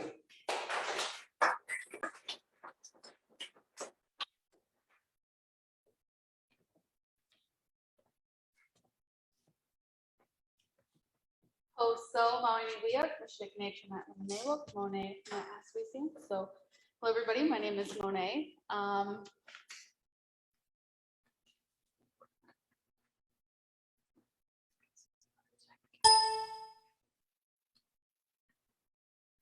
One second, guys. We'll get there.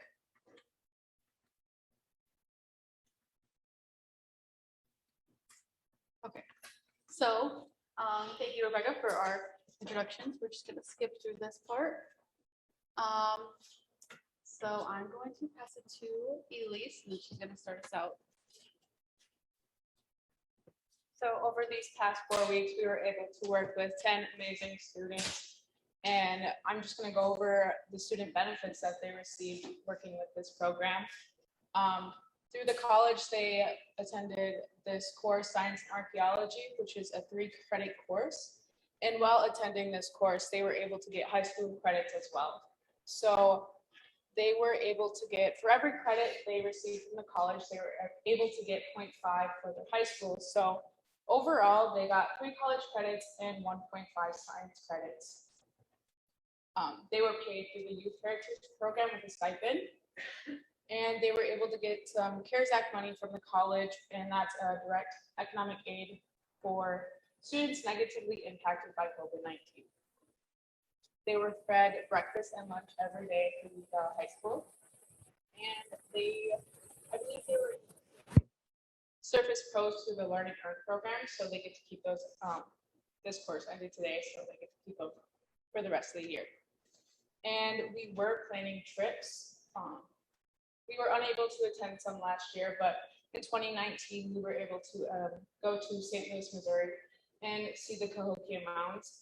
The Cahokia Mounds are it's the largest and most complex archaeological site in the United States, and it holds the remains of prehistoric native civilization.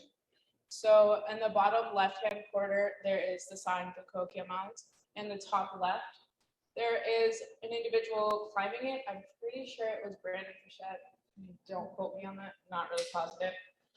But then this next picture on the right is 2 students excavating a unit near Kashina Falls.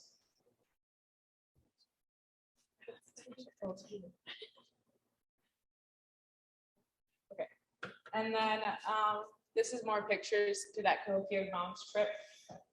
Top left corner is an overview of the site on the Monk's Mound, which is one of the biggest ones.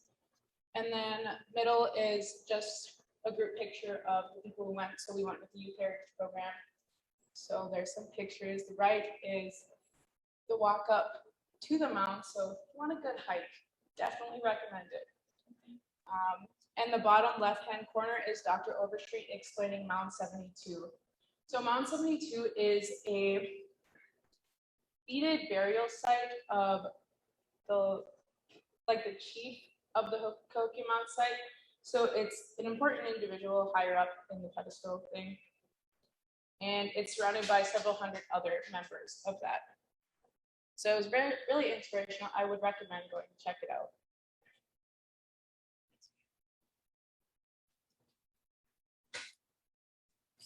So I'm going to talk a little bit about what we actually did this summer.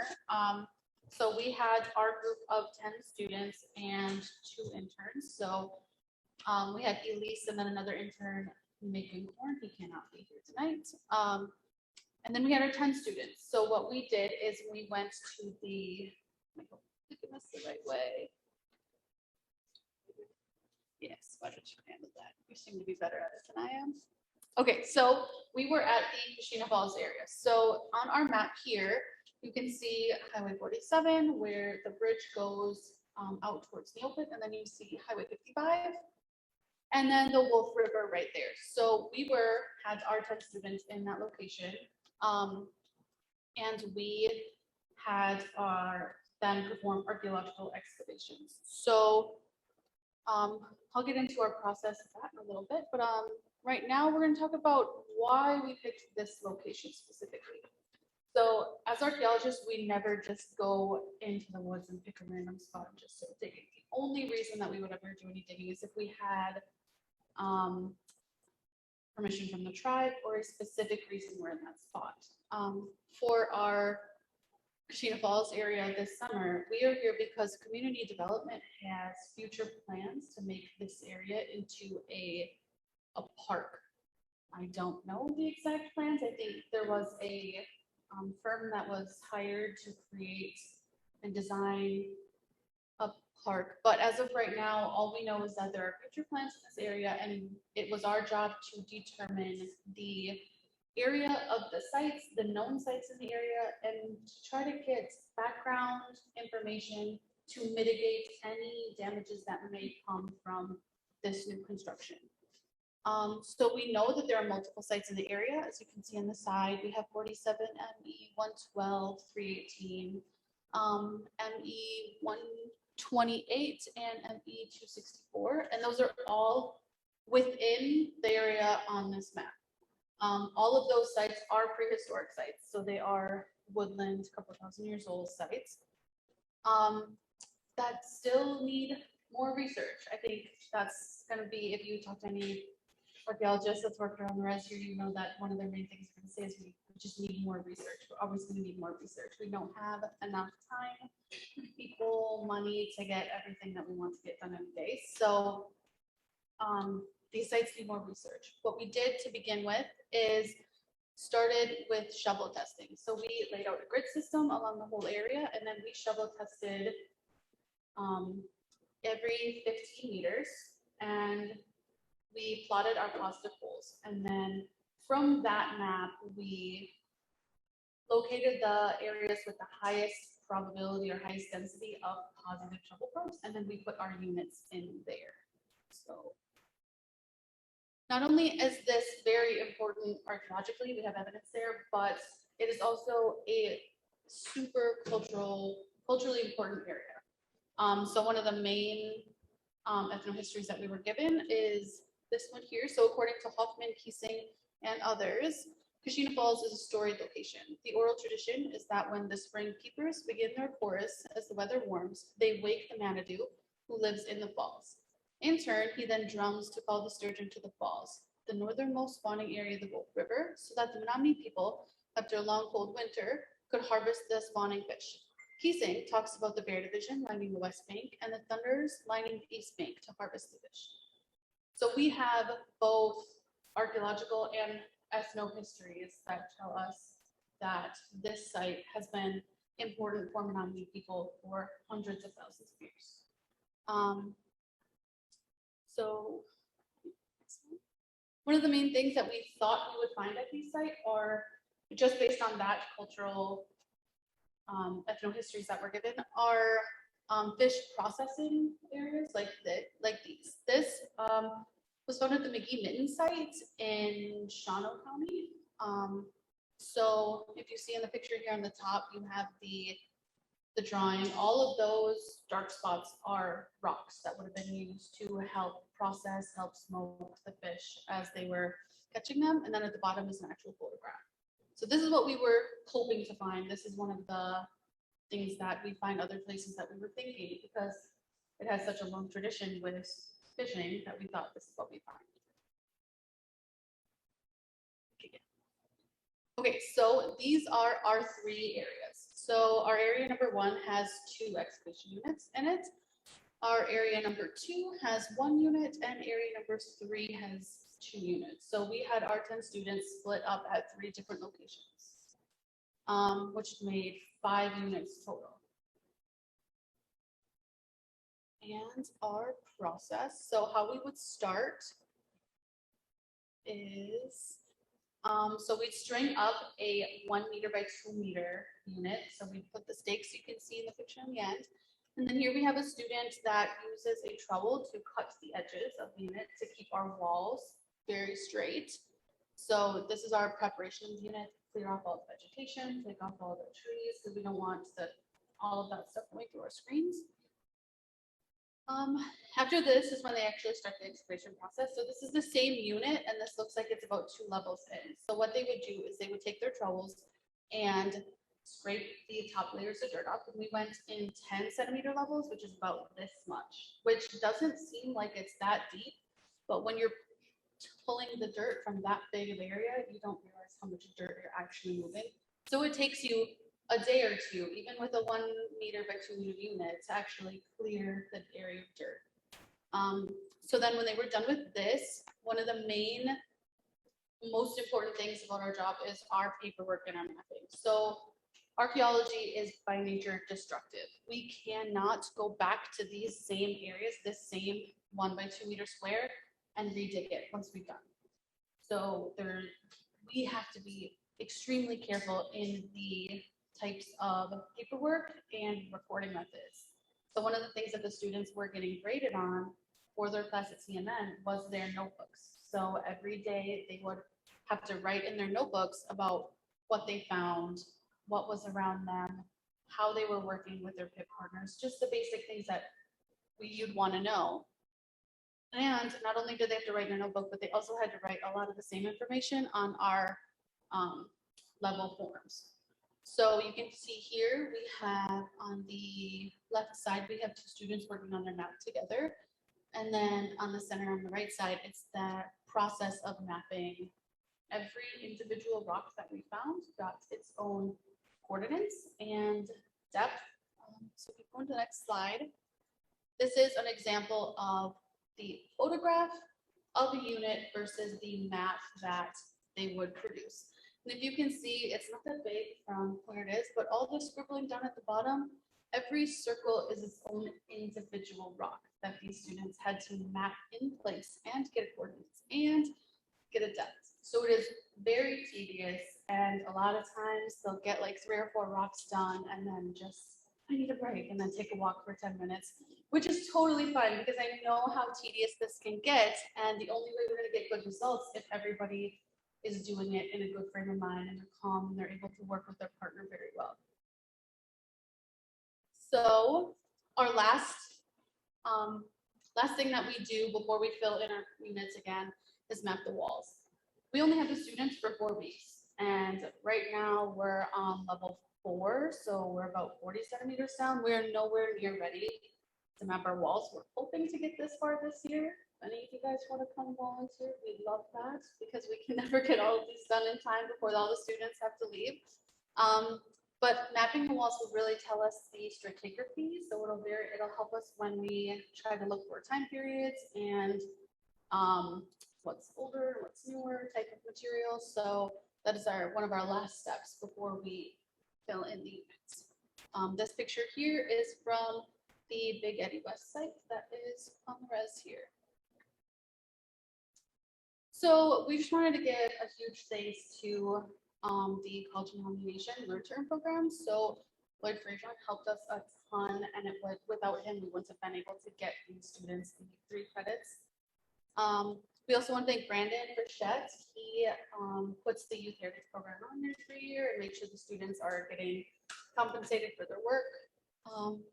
The Tribal Cultural Logging Museum has been amazing. That's where our office is, dealing with the kids coming in and out and leaving their office messy with all their lunch and stuff. So they have been great.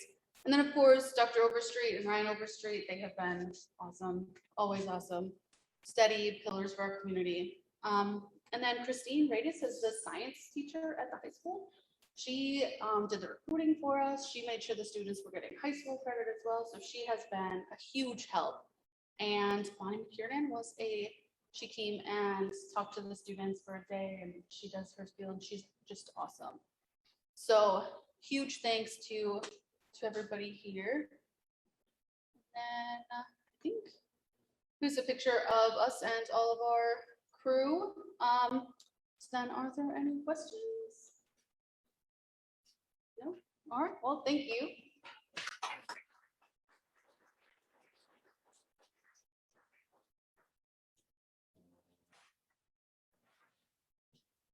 Thank you, ladies.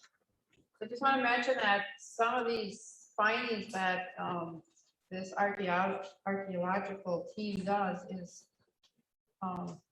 the foundation of some of the research work that we're doing over at the Sustainable Development Institute. So we're tying all those together. Next, I want to introduce Kehlani.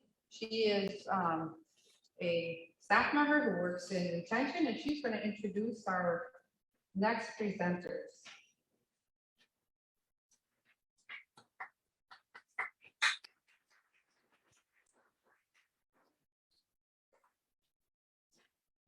Good evening, everyone, and thank you for attending tonight's event.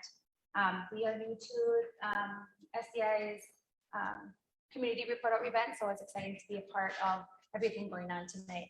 I just wanted to start off by saying that we have 2 interns with us this year. We have Michael Cornelius, and we also have Sabrina Monea. I'm going to introduce them together to kind of keep the time frame going. So Michael, if you want to step up. So Michael Cornelius has been attending CMA in pursuit of an associate's degree in liberal arts.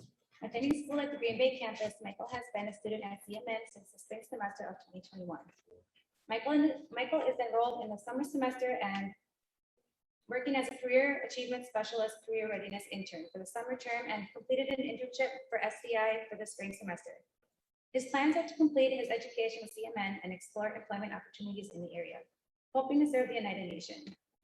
Michael is an Oneida tribal member and he enjoys drawing, painting, and photography and camping. So we're going to go ahead and wait for his presentation after I go ahead and introduce Sabrina Molina. Sabrina Molina is currently enrolled in the Substance Abuse AODA program at the College of Menominee, studying primarily at the Kashina campus. She returned to CMN in the summer of 2021 and is expected to graduate in the fall of 2022. Upon CMN acceptance, Sabrina immediately began her Student Achievement Specialist Career Readiness Internship with the Retention Department for the summer 2021 semester. She will be gaining career field experience during her Substance Abuse Counselor Internship in the fall of 2021 semester. Sabrina's plans for the future include pursuing her bachelor's degree from the UWGB, owning her own private practice, and some of her interests include singing, making others laugh, and spending time volunteering for our local baseball team. Everybody, welcome Sabrina and Michael.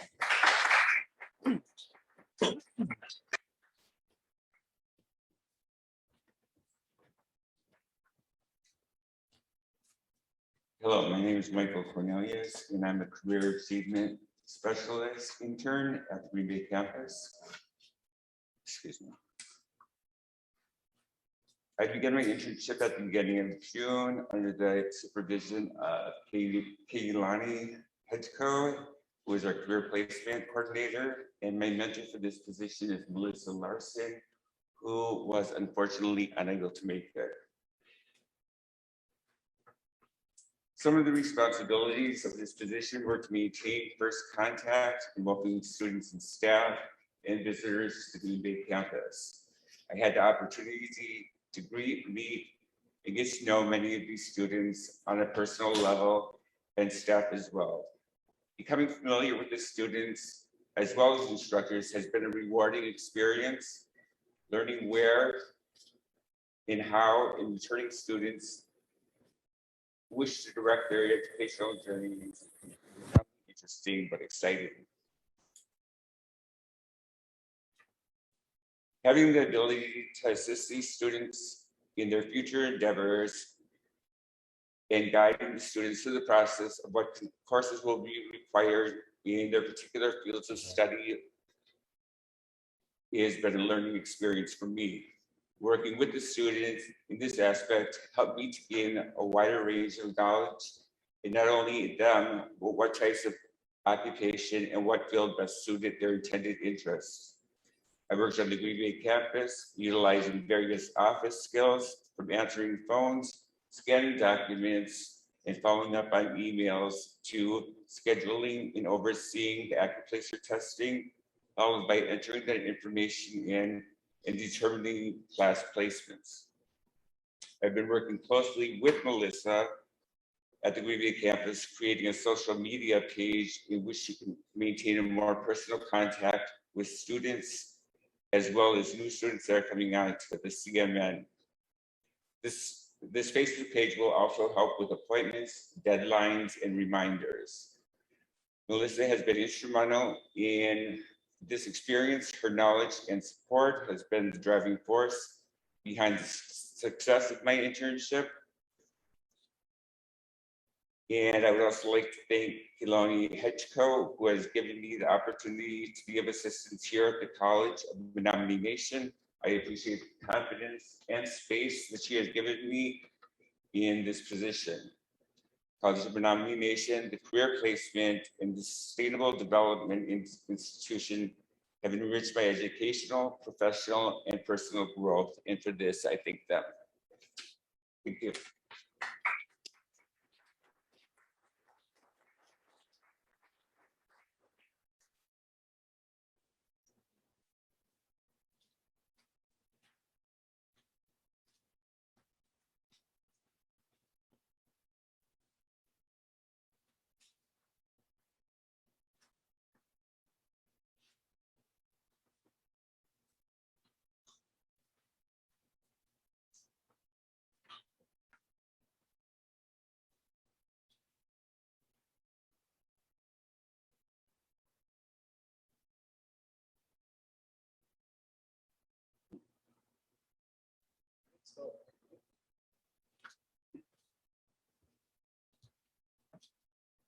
tonight?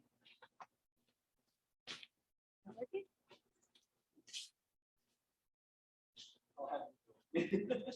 Sorry, guys.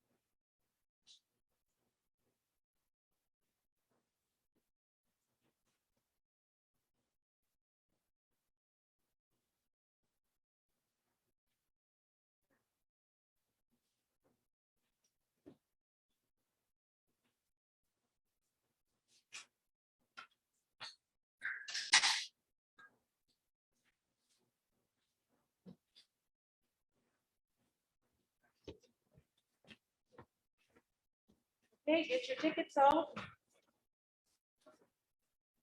First thing we're gonna be drawing for is a lovely College of Menominee Nation coffee cup.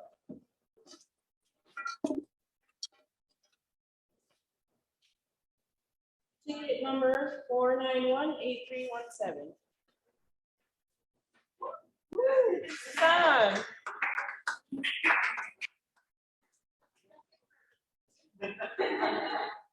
Ticket 4918311.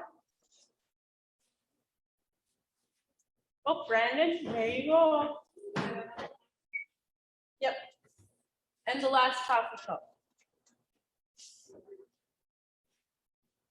4918337. Nope, no one. 4918314.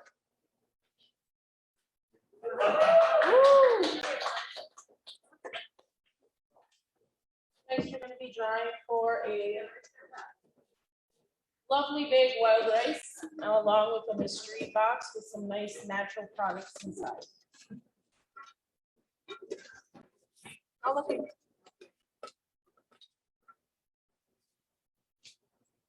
ticket 4918344. Melissa. We'll have one sweater at the end of the presentations.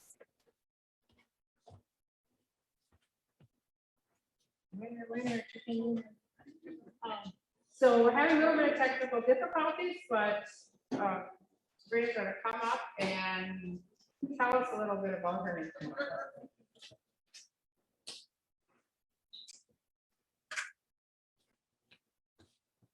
Let me get my water together.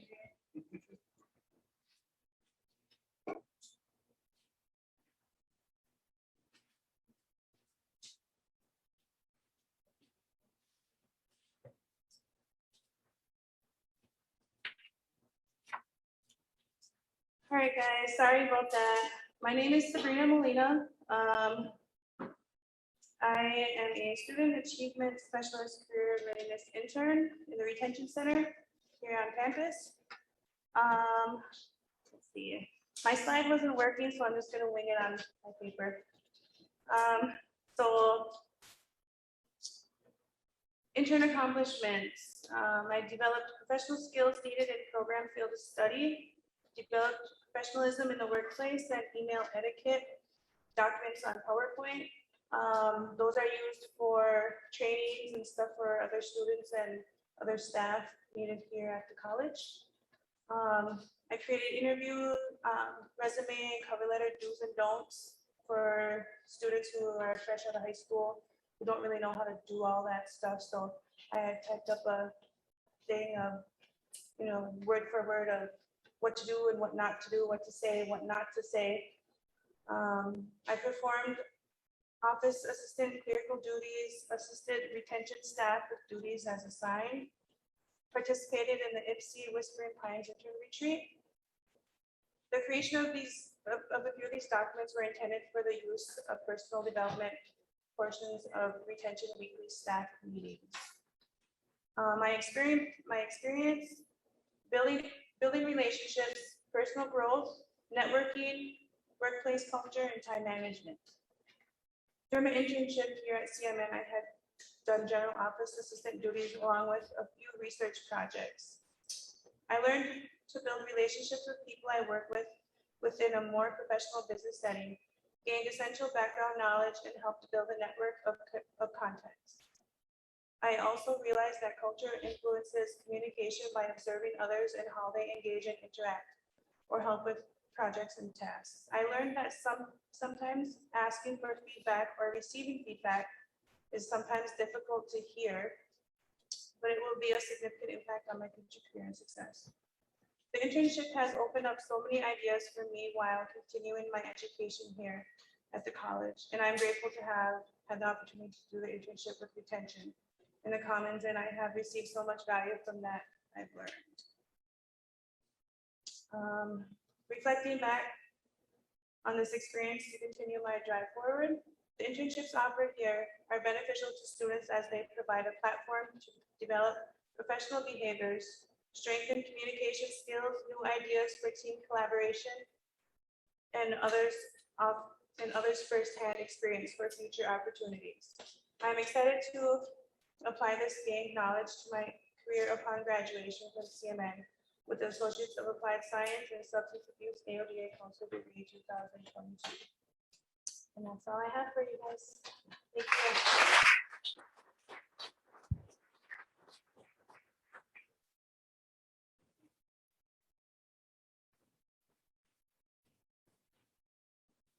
you.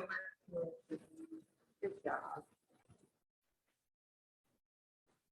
So our last presenters tonight are from our virtualizing forest future, Shane Kakatosh and Wilber Manda.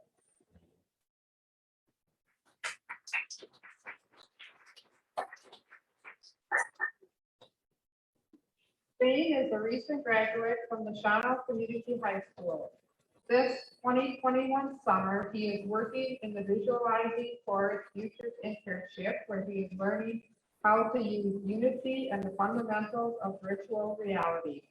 He will work as a member of the VIP team to create a virtual tour platform where people can explore and learn about what the College of Menominee Nation has done and has to offer. Shane is very interested in the study of programming and the science of graphic design and will pursue a career in those fields.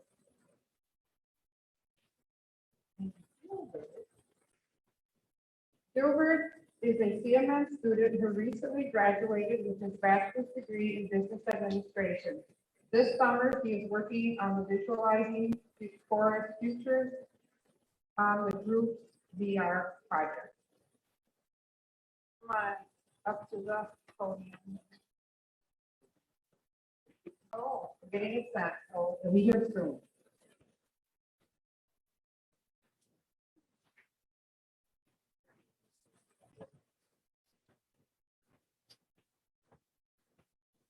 Okay, we have to make a correction. Do the final drawing. Graduating with his bachelor's degree. Oh, I'm sorry.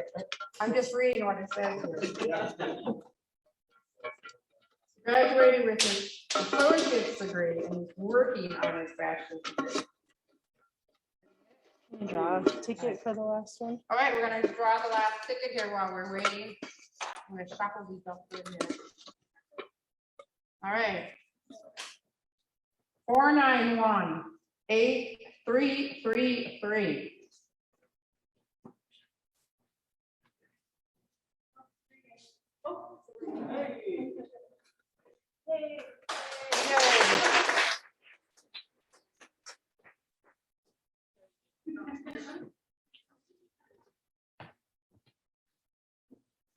Any jokes while we're waiting? Oh, not really.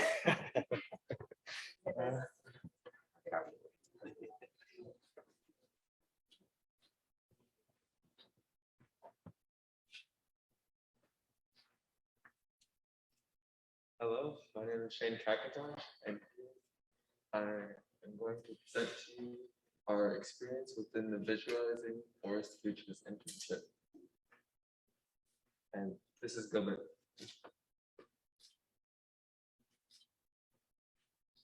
internship for the Visualizing Future Forest Research Experiences for undergraduates, focused on learning 3D immersive technologies and digital storytelling that can be incorporated in place-based educational apps, primarily using the Unity game engine software and development environment. The VIF team learned the fundamentals of building software applications and research using virtual reality to create immersive educational experiences. So today I'm going to tell you about what I had learned in Unity. Within the first day of the internship, I downloaded Unity and got started. There's a pathway called Fundamentals of Unity. This pathway took about 2 weeks to complete, and I had learned and worked a lot with Unity to where I have a good understanding of what it is. And today I will be sharing my experience with you. Unity is a game engine where you can create visual 3D design for any gaming platform, as well as produce visual representation trying to market or model. In the game engine, there are 4 different windows that all have their own functions that correspond with each other one way or another. So when you're in the game engine, on the left side of the screen, there is the hierarchy window where you can see every game object within the project. Over on the right side of the screen, you can see there is the inspector window where you can see all the components and functions within the game object that is selected in the hierarchy window. At the bottom of the screen, there is the project/console window. Here you can see the assets and packages folders where they carry vectors, materials, code scripts, and scenes, and all sorts of applications you can attach to your game objects. And the console tab shows you any errors or malfunctions within the project. Lastly, the scene/game view window, where you can see your project and all the game objects within it. There's a game view and a scene view. The scene view shows you what game object is selected and a grid of the entire area. The game view shows you what the outcome of your work within the project will look like, and most of it depends on how you position the camera. Besides just working within Unity during this internship, Nathan Freegan and I walked along the Phenology trail with 360 pictures to work with in Unity and for the CMN tour site. The only picture I had worked with was a video of Woodhenge. With this video, I was trying to put it to a sphere in Unity and be able to look inside of the sphere to produce the image of you actually being at Woodhenge and even look around at what is there. What I wanted to do with the end product was to be able to put this project into an Oculus Quest VR headset and actually feel immersed in the environment of Woodhenge and actually feel like you're there. I'm still working on this project and will try to continue to learn more about how I can create place-based learning programs or environments for anyone to immerse themselves in.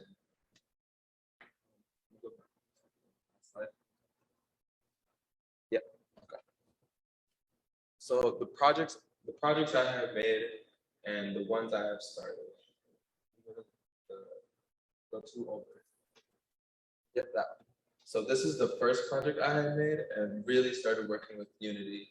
It's a micro game, first-person shooter. It was already pre-built by somebody, but it was just for people to tutorial or to use tutorials with. And in the picture, you can see I added one of the enemy bots and a teddy bear in the back. And that was really fun to experiment with and learn how to implement game objects.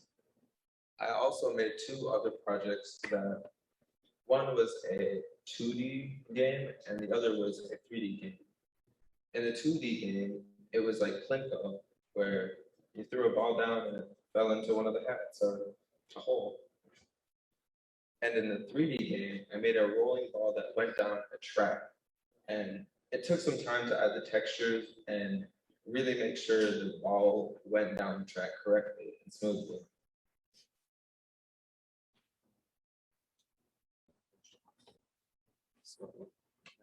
Oh, my turn. Oh, wait. No, Franny, right? Yeah. So we have two more members on our team, but neither Franny couldn't make it. She had an appointment, and Sam, her boy, wasn't feeling well, so she had to take off. But here's Franny. She reported some voiceover. Hello everyone, my name is Franny Kitson, and thank you for taking your time out today to learn about what we have going on with our Unity.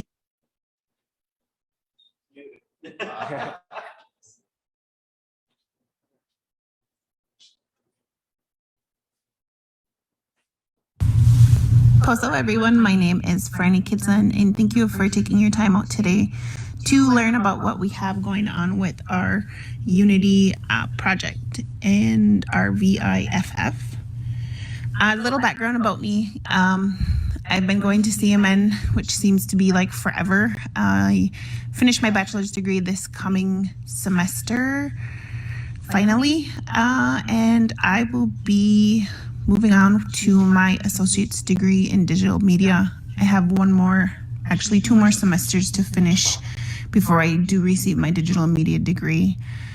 What interested me about doing the Unity program and the VIFF program, our internship, is that my son is very interested in the virtual learning and the virtual reality aspect of everything. So we went ahead and for Christmas bought him an Oculus, and found to be very, very interesting, especially for someone my age. The reason I wanted to pursue this internship is because I wanted to find out more of what my children were doing with the VR, and also I feel like it's an amazing project to be able to look into our forests and our elders and just get that interviewing experience from all of our elders who carry these stories and know these woods and know our lands and our waters and everything else.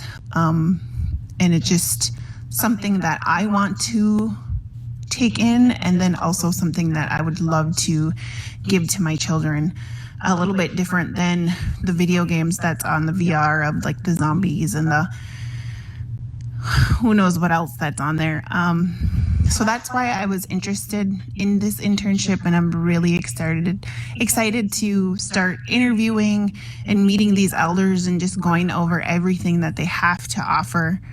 And also working with Sam, Gilbert, and Shane and collaborating all of our efforts that we have, all of our knowledge that everybody has of working with things like this. I mean, Shane seems to be the whiz of everything, and so does Gilbert, and me and Sam are the ones that are laid back and want to interview the elders and learn about our forests, and it's pretty interesting. But I just want to say thank you for taking your time out today and listening to what we have been learning. But this is one of the greatest learning experiences I've ever been able to have here at CMN.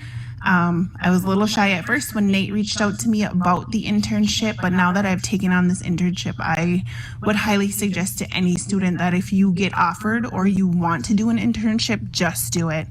I'm learning so much with this program and so much with the internship, and I'm love working with my other three colleagues. That it's a great experience, and Nate knows everything about it, so it's something to take in. But again, thank you for listening, and I hope you enjoy the rest of our program or slides. Thank you.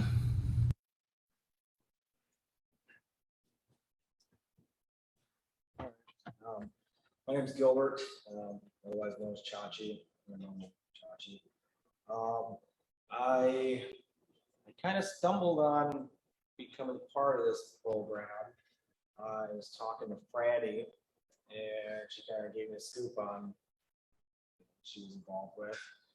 So I emailed Nathan. I wasn't planning to go to school this semester. I was in the business, and then I emailed Nathan. He says enroll in school and sign up, and here I am, enjoying myself working with this. And I'm busy as it is. I have 5 kids at home. time to learn this software, this Unity software. I spend a few hours at night on the laptop learning how to use the software. There's a funny story. My kids are watching me and think I'm playing some sort of video game on the computer, ask me what I'm doing, and I tell them I'm learning how to make video games. It's not what I'm doing, but you can learn how to make video games. It sounds like you can make money if you're good at it.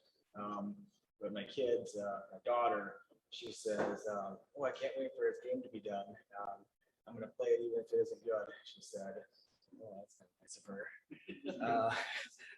But this right here is kind of what you can do, and there's all kinds of different things. The virtual reality one is the one that we're working with, but there's a lot of different things you can do in this Unity program. One thing that wasn't really shared with you guys, I think, is the VIF is virtual reality, like all the res. There's points like Noceum Lake area and Zor. There's the falls. There is the Dells. There's a South Branch location. I believe this is the fellow that he created that. There's you click on a spot and it takes you to that point or place on the reservation, and you can actually spin around and look around, and you're right there. You can hear the birds, you can hear the river, wherever you're at, you can hear all this. And actually, it's pretty neat. That's the fellow that made it over there. But that's what we're kind of working with, and you can. But so that's I just took a generic picture from the internet. It'd be nicer if like the glasses were here and you could actually look in there and see what he created. We're trying to go off of that, and we want to give the headsets to elders or people that are familiar with the land and put them in them locations and see what kind of thoughts and ideas they have of it. If they like what they're seeing, if they have stories from the area, if they haven't been in the area in a long time, how does it look different? What could have happened if it looked different? The weather play a factor, and if it does look different to them. But it's a pretty neat virtual reality thing. I think it's beneficial for tribal members that maybe don't get out and want to check out some spots from the reservation that they otherwise would not see. Even people that aren't from the reservation, they would be able to explore a little bit on the res, because not anybody can go out on the reservation and see these spots. So I think that'd be kind of cool to educate other people of the reservation. And then I was thinking for future projects for anybody, once you download this, anybody can download Unity and you can work with it and learn. There's like tutorials, it'll step you through everything. You can learn all kinds of things on there. But I was thinking that like future projects, someone can do a VR of maple syrup, and you can go out there, tap trees, the process to go out there, sloshing through the mud, tapping the trees, collecting the buckets, boiling down, and then creating your maple syrup. Then pictures were taken from my friend Screeches, or Craig Panas, his Facebook page. He's a big time maple guy. He started a few years back and he really loves it. He's got a big family that goes out there. It's really pretty neat to see how excited he is about it. And other things too, harvesting medicines from the forest. You can possibly do a VR thing of that. The ginseng plant right there. There are other medicines that you can go. They're not necessarily harvesting either. You can go out there like just I guess identifying things in the forest as well. And then like traditional stuff that some Menominee people do, trapping, hunting, all this kind of stuff. You could probably create a virtual reality app to walk you through how to set a snare or a conibear or something like that to catch, to trap an animal if you're into that kind of thing. That is. Oh, and then I guess another thing is pique someone's interest that isn't into, or they don't know anything about like maple syrup or Shangan or trapping or hunting. But if they maybe were to put the headset on and immerse themselves in that thing, it might pique their interest and they might want to try something new, something different. And they would not have done that without maybe seeing what it's about in the virtual reality. Okay. So, This was supposed to be Sam's slide, but she was not. She was unable to make it. yeah, she had to take her kid got ill, she said, and she had to take off. So if anybody has any questions about our internship,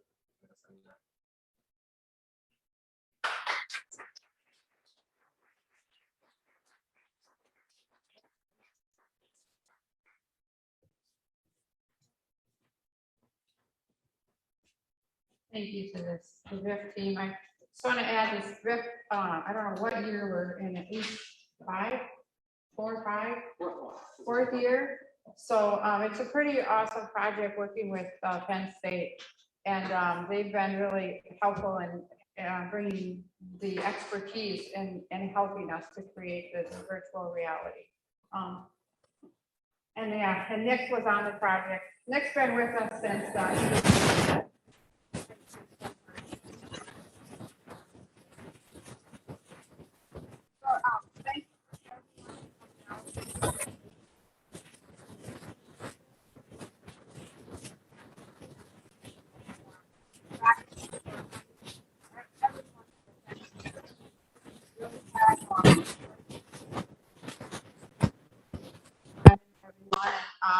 take a chicken pack when you go home. We've got extra chickens. So we're winning and stay safe.